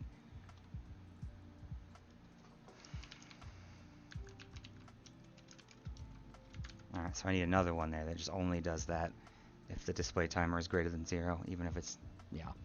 Silly, silly me. I miss a lot of small things like that.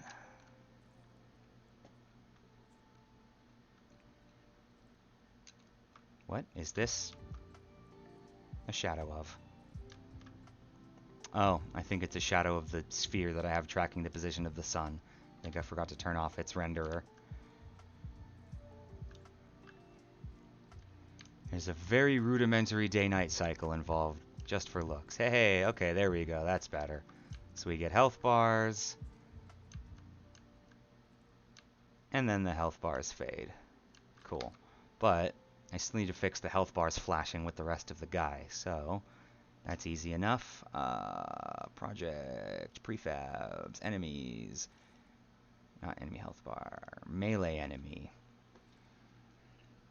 Alright, and then so on its visual effects applier, I just need to add the health bars renderers to the renderers to ignore. And now that should be peachy.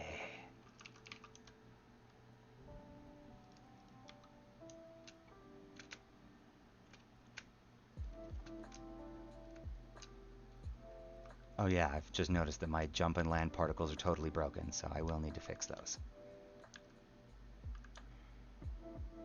Which is fine.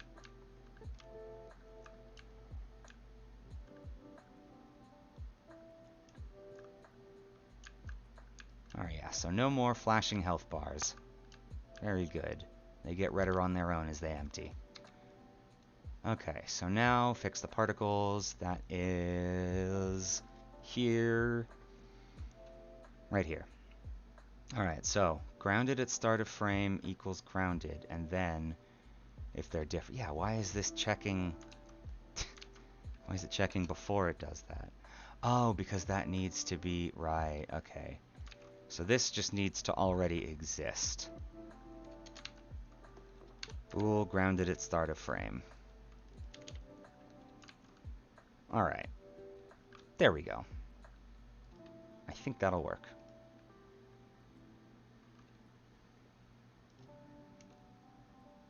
There we go. You'd be surprised how much of a difference those little particles make. Don't like that. Like, yeah, see, sometimes it works just fine. And then other times... Okay, so it seems like if I jump while it's transitioning back to the standing one, sometimes it just gets stuck there. Oh well. I'm really not that concerned, honestly. I'm not looking to polish this game to a razor sheen. I'm one person trying to make a game, so, you know. And I'm a programmer specifically trying to make, or programmer / game designer. Not an artist. So if I can get a decent enough animation controller built myself, we take those. We take those. Alright, what does that make the next task then? Add ranged enemy. Oh, that's doable. Wouldn't be too much work either. Alright, fine, we'll do it. It's going to be done in a really lazy way for now, though. So we're going to go... Basically, I'm going to delete this ranged enemy. Duplicate it. I'm going to call it ranged enemy 1. Actually, no, fuck it. I'll just call it ranged enemy. These are basically just placeholder enemies at the moment. Okay, and then in here, I need to go to my generated orcs folder. And then I need to replace this greatsword orc with caster orc. So caster orc can go in here. Greatsword orc, copy component, paste component values. Copy component, paste component values. This boy's not even getting unique animations. He's just gonna swing his frickin' staff and it's gonna shoot a projectile. Okay,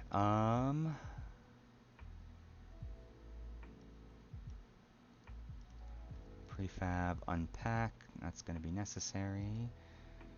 Alright. Attack event receiver. Base component is new, and then hitboxes are gonna need to be different. Why did I move that away? Okay. Public bool melee. Okay, so if melee, then do all that.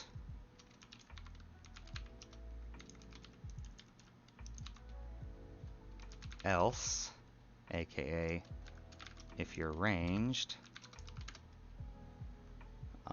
we actually just want to shoot projectile. And this doesn't even need to do anything, actually.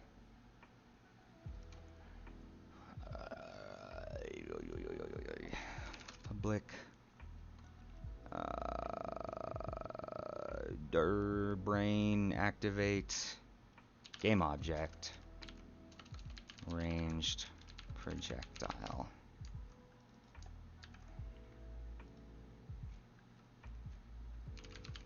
Instantiate ranged projectile. And then I guess I need transform ranged projectile spawn.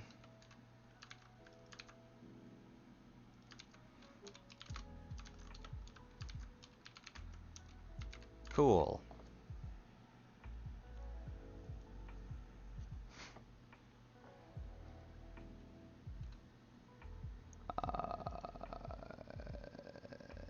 Alright, so then you...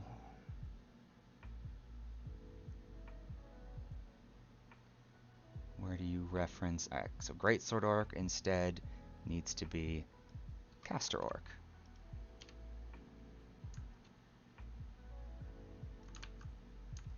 I think that works. Except that ranged enemy, you only need to have... well, you need to have a lot more attack range. So let's give you 10 attack range. Now I'm really going to have to add an LOS to that. Check is ranged enemy. In fact, I think I already did add an LOS check. Alright, max HP 50.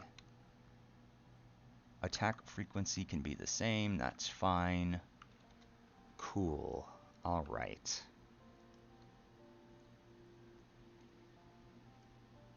I think that should work. So now under the Caster Orc, let's get rid of all the extra geometry that he's not using.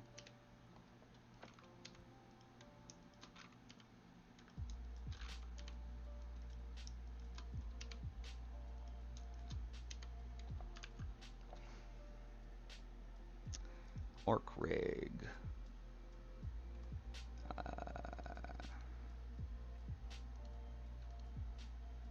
Shoulder right, I think is.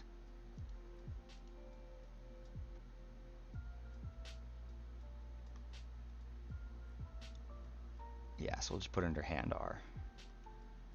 Create empty. This is projectile spawn. And now we want it to be here. Whoops.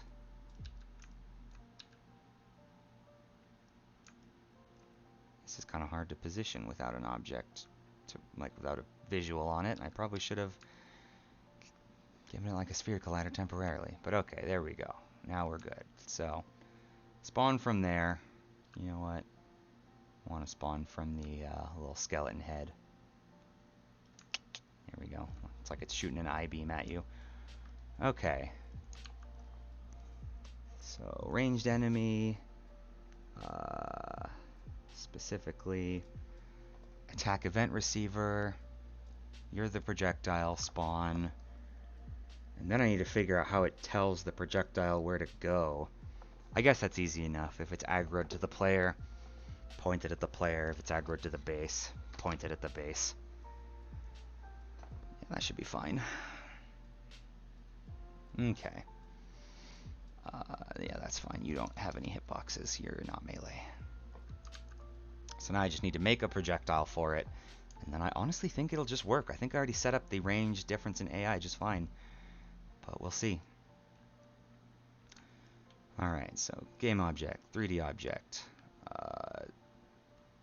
Let's make it a sphere.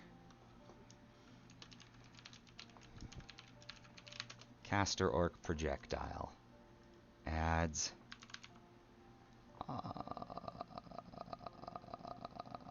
Alright, yeah, you know what? Let's make an enemy projectile hitbox. Now, you know what? We can use the same hitbox for both. Fuck it. It doesn't need to be a melee hitbox. I'll keep the name, because I don't feel like renaming it everywhere and reapplying references. But, let's give it a public bool multi-hit equals false.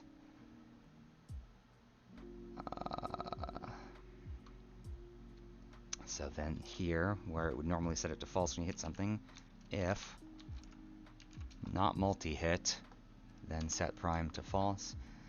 And then we also need a public bool projectile.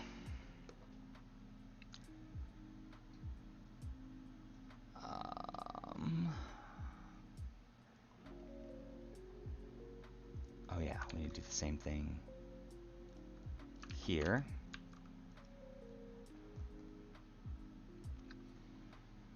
Okay. Projectile, brain. Right. If projectile destroy game object.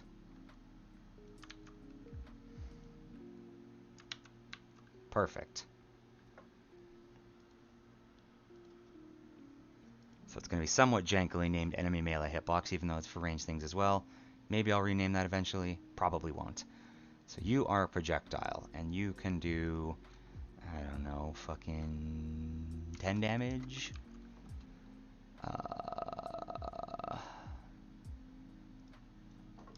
You're going to need a rigid body that doesn't use gravity.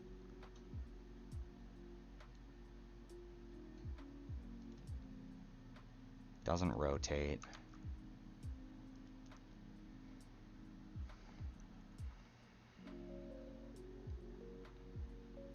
Okay, so now, in this attack event receiver, we need to say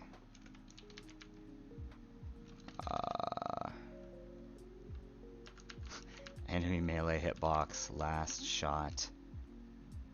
Actually, no, I don't need to reference the script specifically, so I'll just say game object, last shot equals that, and then we can say last shot dot transform dot look at.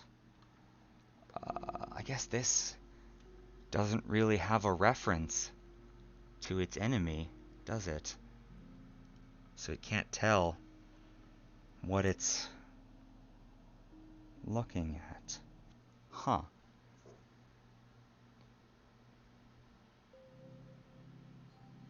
Interesting. Yeah, well, I'll just give it a reference. Problem solved. Public, enemy AI base, my AI. And then what in there tracks whether or not it's looking at the player?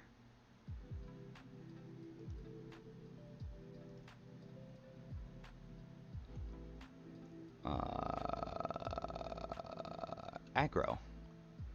Is it aggro? No, aggro also affects the base, right?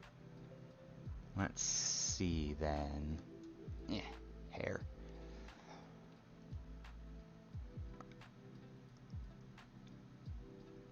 Okay, yeah, so aggro specifically is only for if it's shooting the player. Well, I guess that works then, because if it's throwing an attack animation, then it's either hitting the player or hitting the base. So, if it's throwing an attack animation and it's aggroed, it's hitting the player. Otherwise, it's the base. So, if my AI dot aggro, then last shot dot transform dot look at player control dot instance dot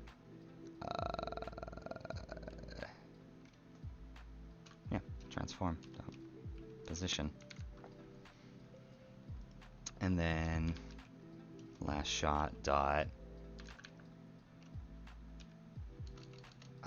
get component rigid body dot velocity.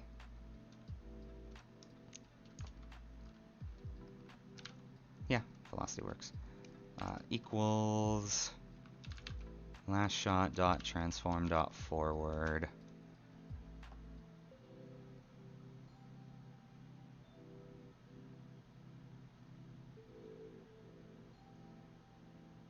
Actually, I won't even need to do that part, because that can just be done in here. I can spare myself the get component by just on these things saying void update if projectile, then my, oh, this doesn't have a reference to its rigid body either.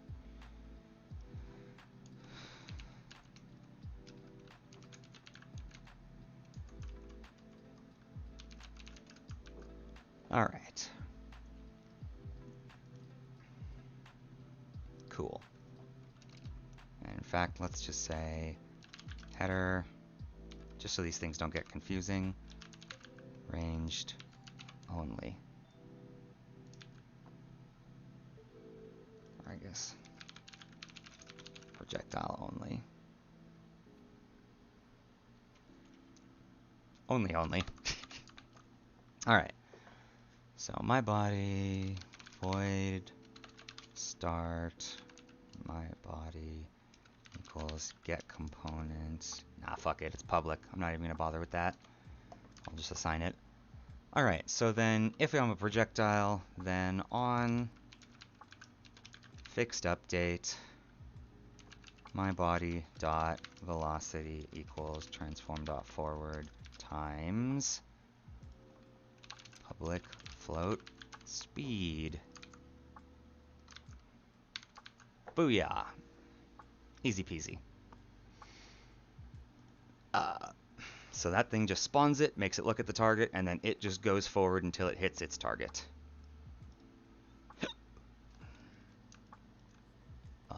You know what? I have the perfect material for this.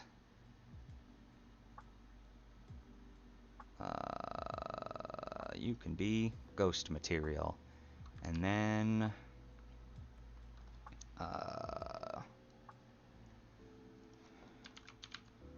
smoke.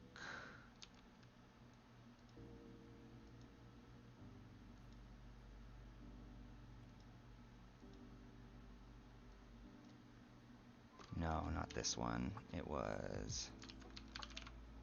I think it's under... Yeah, it's a particle one. This? Yeah. Perfect.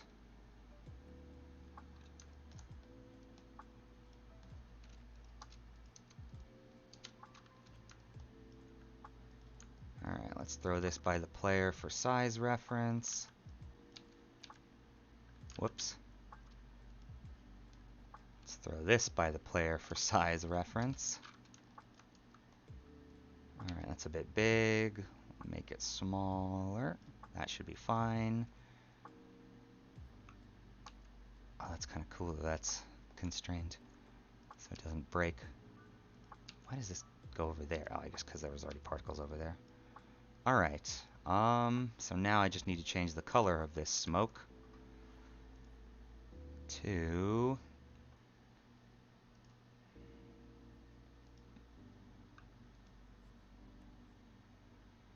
Can I just color it? I think I can just color it. Okay. Well, that's easy enough then. I just need to get this thing's color so that it matches. And then start color is that. Alright. What do you mean? What's not set to an instance of an object? Not even running the scene. Alright, now let's just give this a test real quick with the particles and whatnot, see how it looks.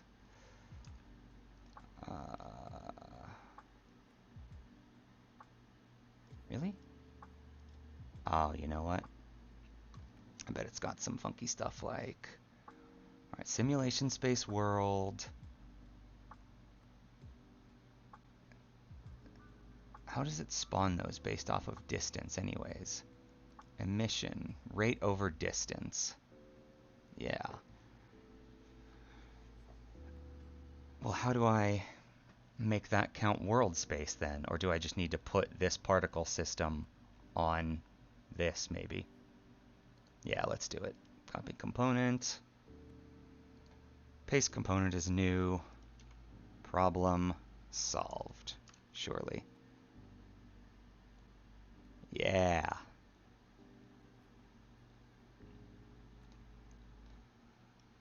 Okay.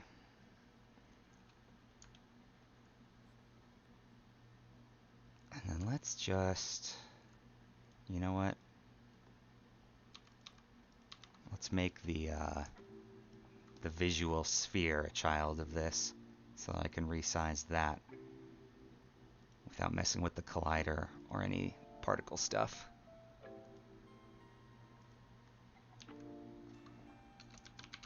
It is.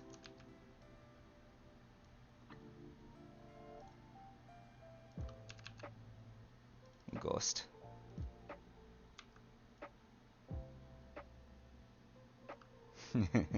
Sure, that should be good enough. Alright, so now turn this on.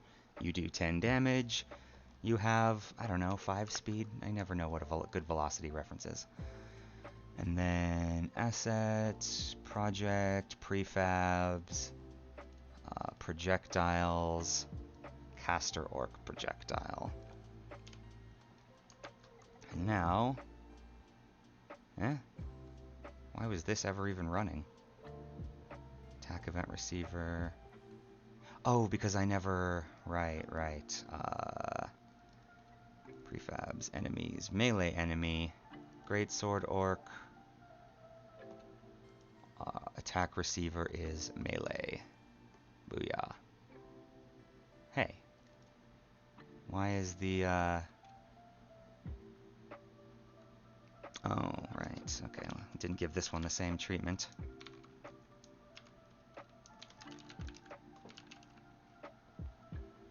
Cool. Alright. So now, if I go back to prefabs, enemies, ranged enemy, you there. First of all, this should all be zeroed, just cuz. It is in this one, right? It's not. Okay, so your this needs to have the projectile. So that is projectiles, caster orc, projectile. Also ranged enemy is my AI. The melee one doesn't need that, so actually, maybe it will eventually, so I'll just leave it up there.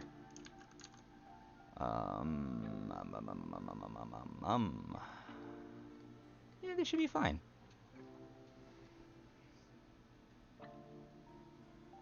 I think it'll work. I just have to add some to the spawn wave. Spawner. Alright, so my spawns... I have it set up for 10 waves, Jesus. Alright, so wave 1 is 10 melee guys, and then 1...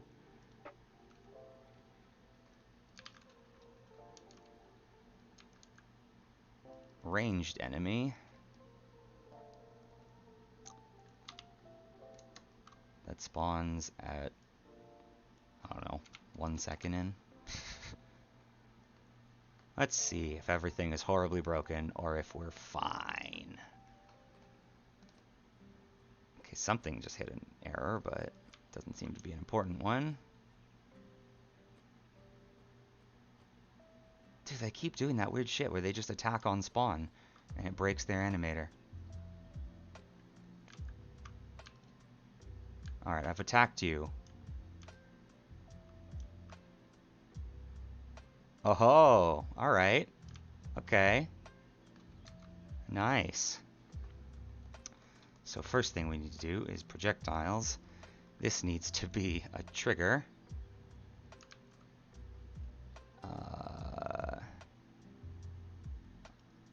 I don't know why that took so long to fire, though. Alright, well, let's see. Enemies, ranged enemy. Let's tweak his stats first.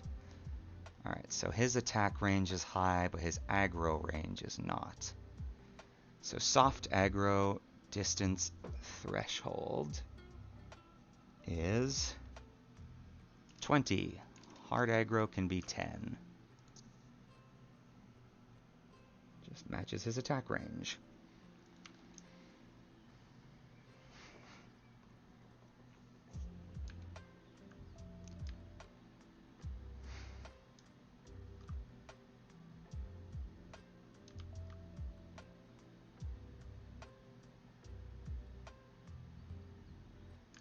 Okay, I just made that a trigger, so why is that still pushing me? First and foremost. It's a trigger. Oh, I didn't, remove the one from that. Silly me. Okay. Alright, let's see. Project.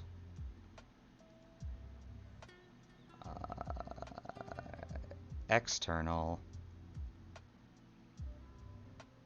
Low poly orc factory. Assets. Meshes. This. Alright, where did I put that attack event? That is in two-hand attack, simple 1. Events.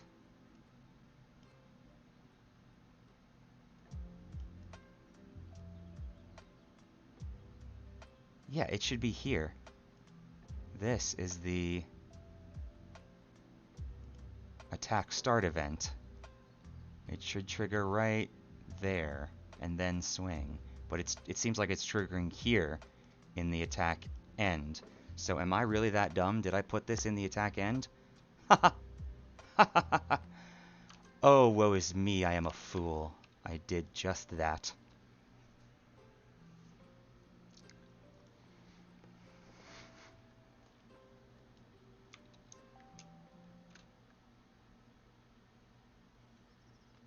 Alright, let's try this again. So you... Hey, look, it's me. Don't shoot me. Nice. Now I just need to make it faster. Because, yeah, that's a bit slow. Alright, let's go with 10 then. I also noticed it's shooting at my feet, which is not ideal. I guess just because that's where the actual pivot point of the object is, which it looks at. So I'll just add some height to where it fires at. Projectiles, this, speed, 10. And then...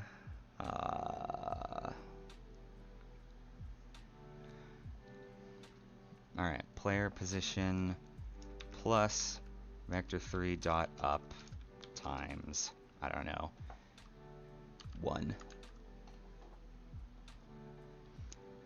Alright, and then I also need to add in the base one, so the base one needs to look up by quite a bit actually, so we'll just do like that, see how that works.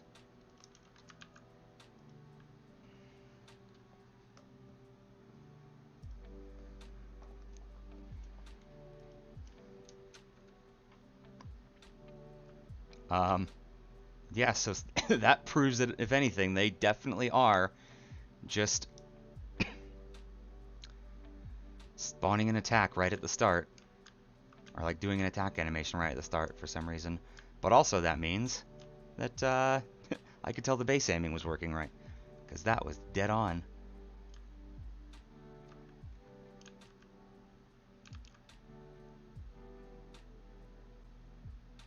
Nice, much better. Except that it didn't hit me. Why didn't it hit me? Why is that not hitting me? Ah, I know why it's not hitting me. Because it's never primed.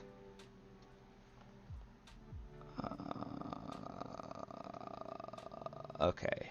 So if I'm ranged... No, wait. Projectile. Enemy melee hitbox. If projectile primed equals true.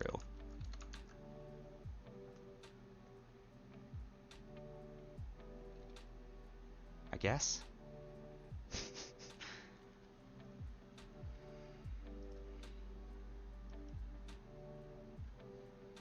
Well, let's see if they shoot the base on spawn again. That's so weird. Alright, I need to look at... Maybe like attack is set as their default state in their animator or something? Boom. Nice, okay. That's hitting the base. Now let's see if it hits me.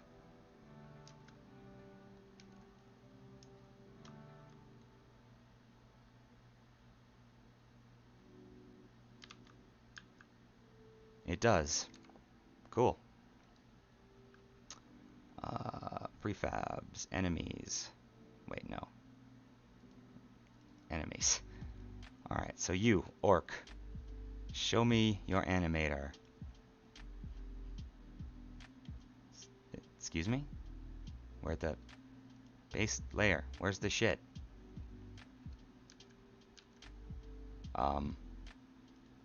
Okay. What is this?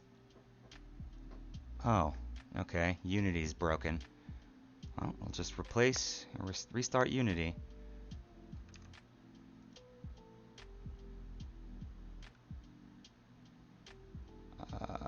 Boom. Hope there's nothing sus on my desktop anywhere. Oh no, someone will see my pirated copy of Reading Mansion.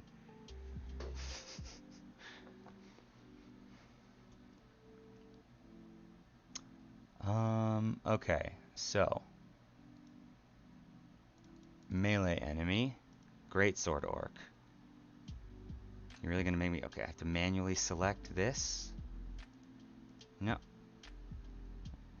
Yes? Yes. Okay, yeah, no, this is the orc one. Alright. So idle is the default state. Right? Yeah. And it should only transition into one of these states if the attack or attack 2 triggers are called. Which they should not be. Okay, so I guess it's a code issue then. It's not an animator issue. Because there's no other way they would start out by attacking. And then permanently bricking their... Actually, yeah, why does that brick their thing? And why is this so? Why do they have such a long wait there?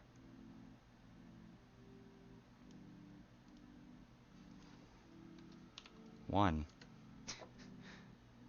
Same for you. One. No wonder they attack so awkwardly and frequent.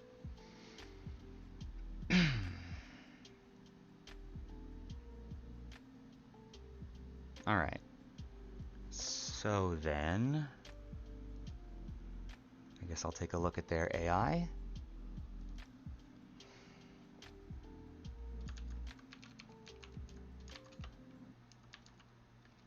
No? Where's the attack trigger coming from? Oh yeah, myanim.attack. Wait. I'll have an enemy animator script? Okay.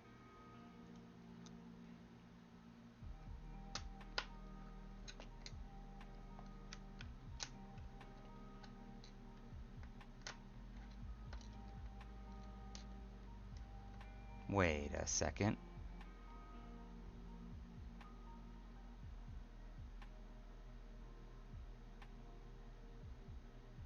Oh, right, never mind, duh.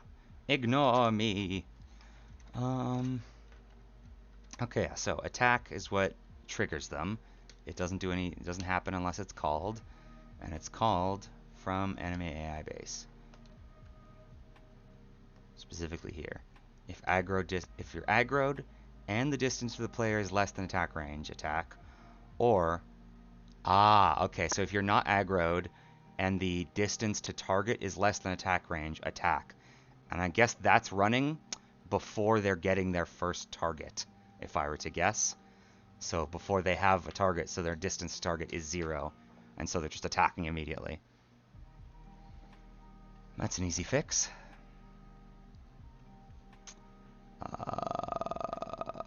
So before attack check happens, they need to get their target.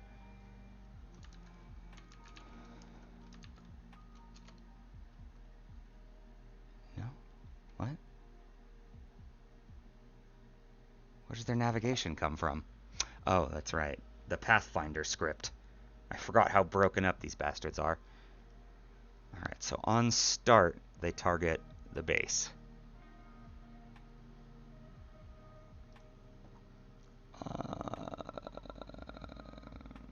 Okay. And I guess I need to somehow check that they've gotten a target before they can trigger an attack. That's easy enough. Enemy AI base. So much shit open here. Okay. Public bool. No. Target set equals false.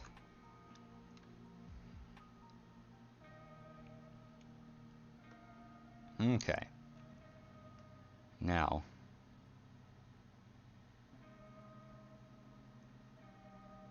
interesting. That's cool. But first, before any of this, if the target is not set yet, return. Just don't do any of this shit. Okay, so now, Pathfinder, stay open. Target base. I guess after it's targeted base for the first time, we can say, since this only needs to happen once, we can just do a get component. So I get component, enemy AI base, dot, target set equals true. And then I just need to check that these are in fact on the same object. Yeah, Pathfinder, enemy AI base. Cool. So now there should be no more opening salvo. There was still an opening salvo. Why? Why?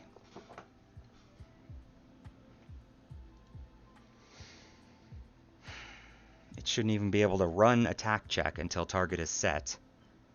Alright, you know what? Maybe I have to actually wait. So then, screw it. We'll just do that. Let's see real quick if that works.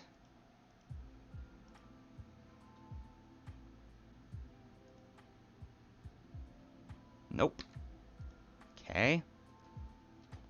Why not? Alright, what if this never gets set true? Let me just check that they aren't firing regardless of this being set.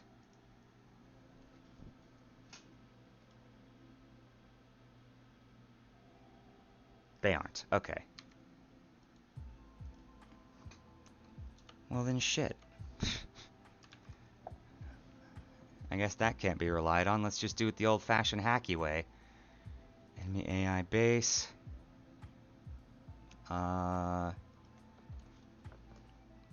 Void. Delayed. Ready.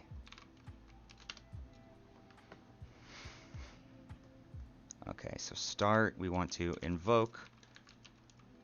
Delayed ready. In 1 second. Invoke. And all this needs to do is just say target set is true. Bit hacky, but it'll work. So they just wait a second. Just wait a fucking second before they start trying to attack. Much better.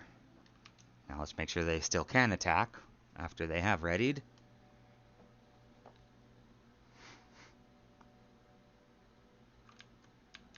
Nice. Their attacks are also a lot more responsive now that I've removed those awkward wait times.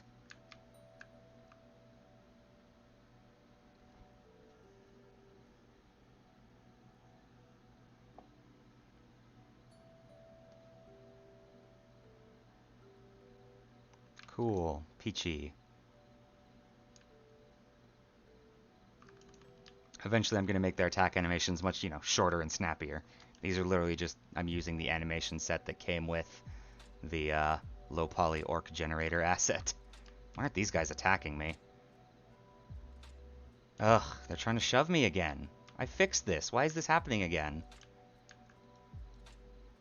It's like they're trying to get closer than my hitbox will allow, and so they're just shoving me away.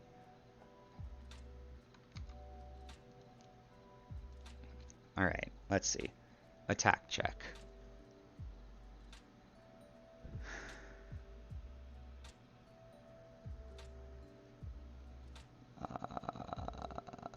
Okay, I guess I just increase their attack range a bit.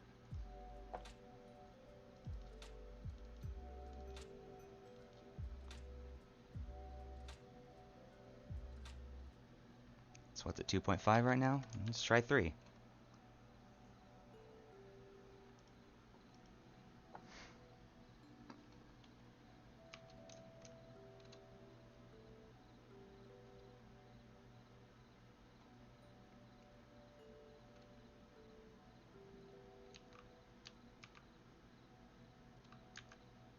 Hey, no more shoving. Good.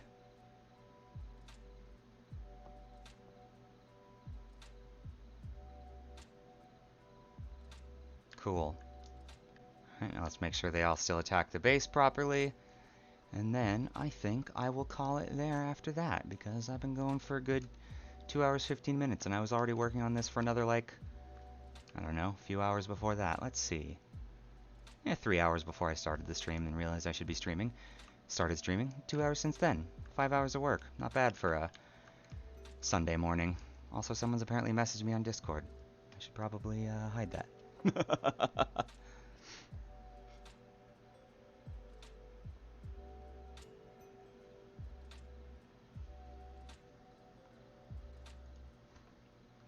Now, don't attack me. Attack the base.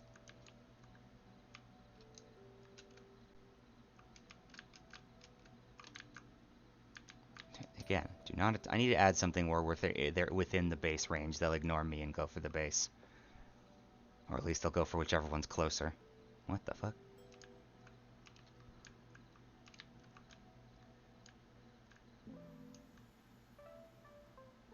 Why is it... Is it looking at me? Is he counted as being aggroed? Why is it shooting that way? It looks like it's kind of always shooting towards me, doesn't it? Yeah, it totally is. What the hell? Ranged enemy. He's not aggroed, so he should be attacking the base. Alright, well, that's something I can solve another time. Point is, I got a bunch of orcs chopping away my base. I'm starting to have a pretty good game loop going here. Like it. So yeah, I will go ahead and end the stream there. Thank you so much for anyone who stopped by. Whoops. Yeah, well, why not? Hope you had fun. I did.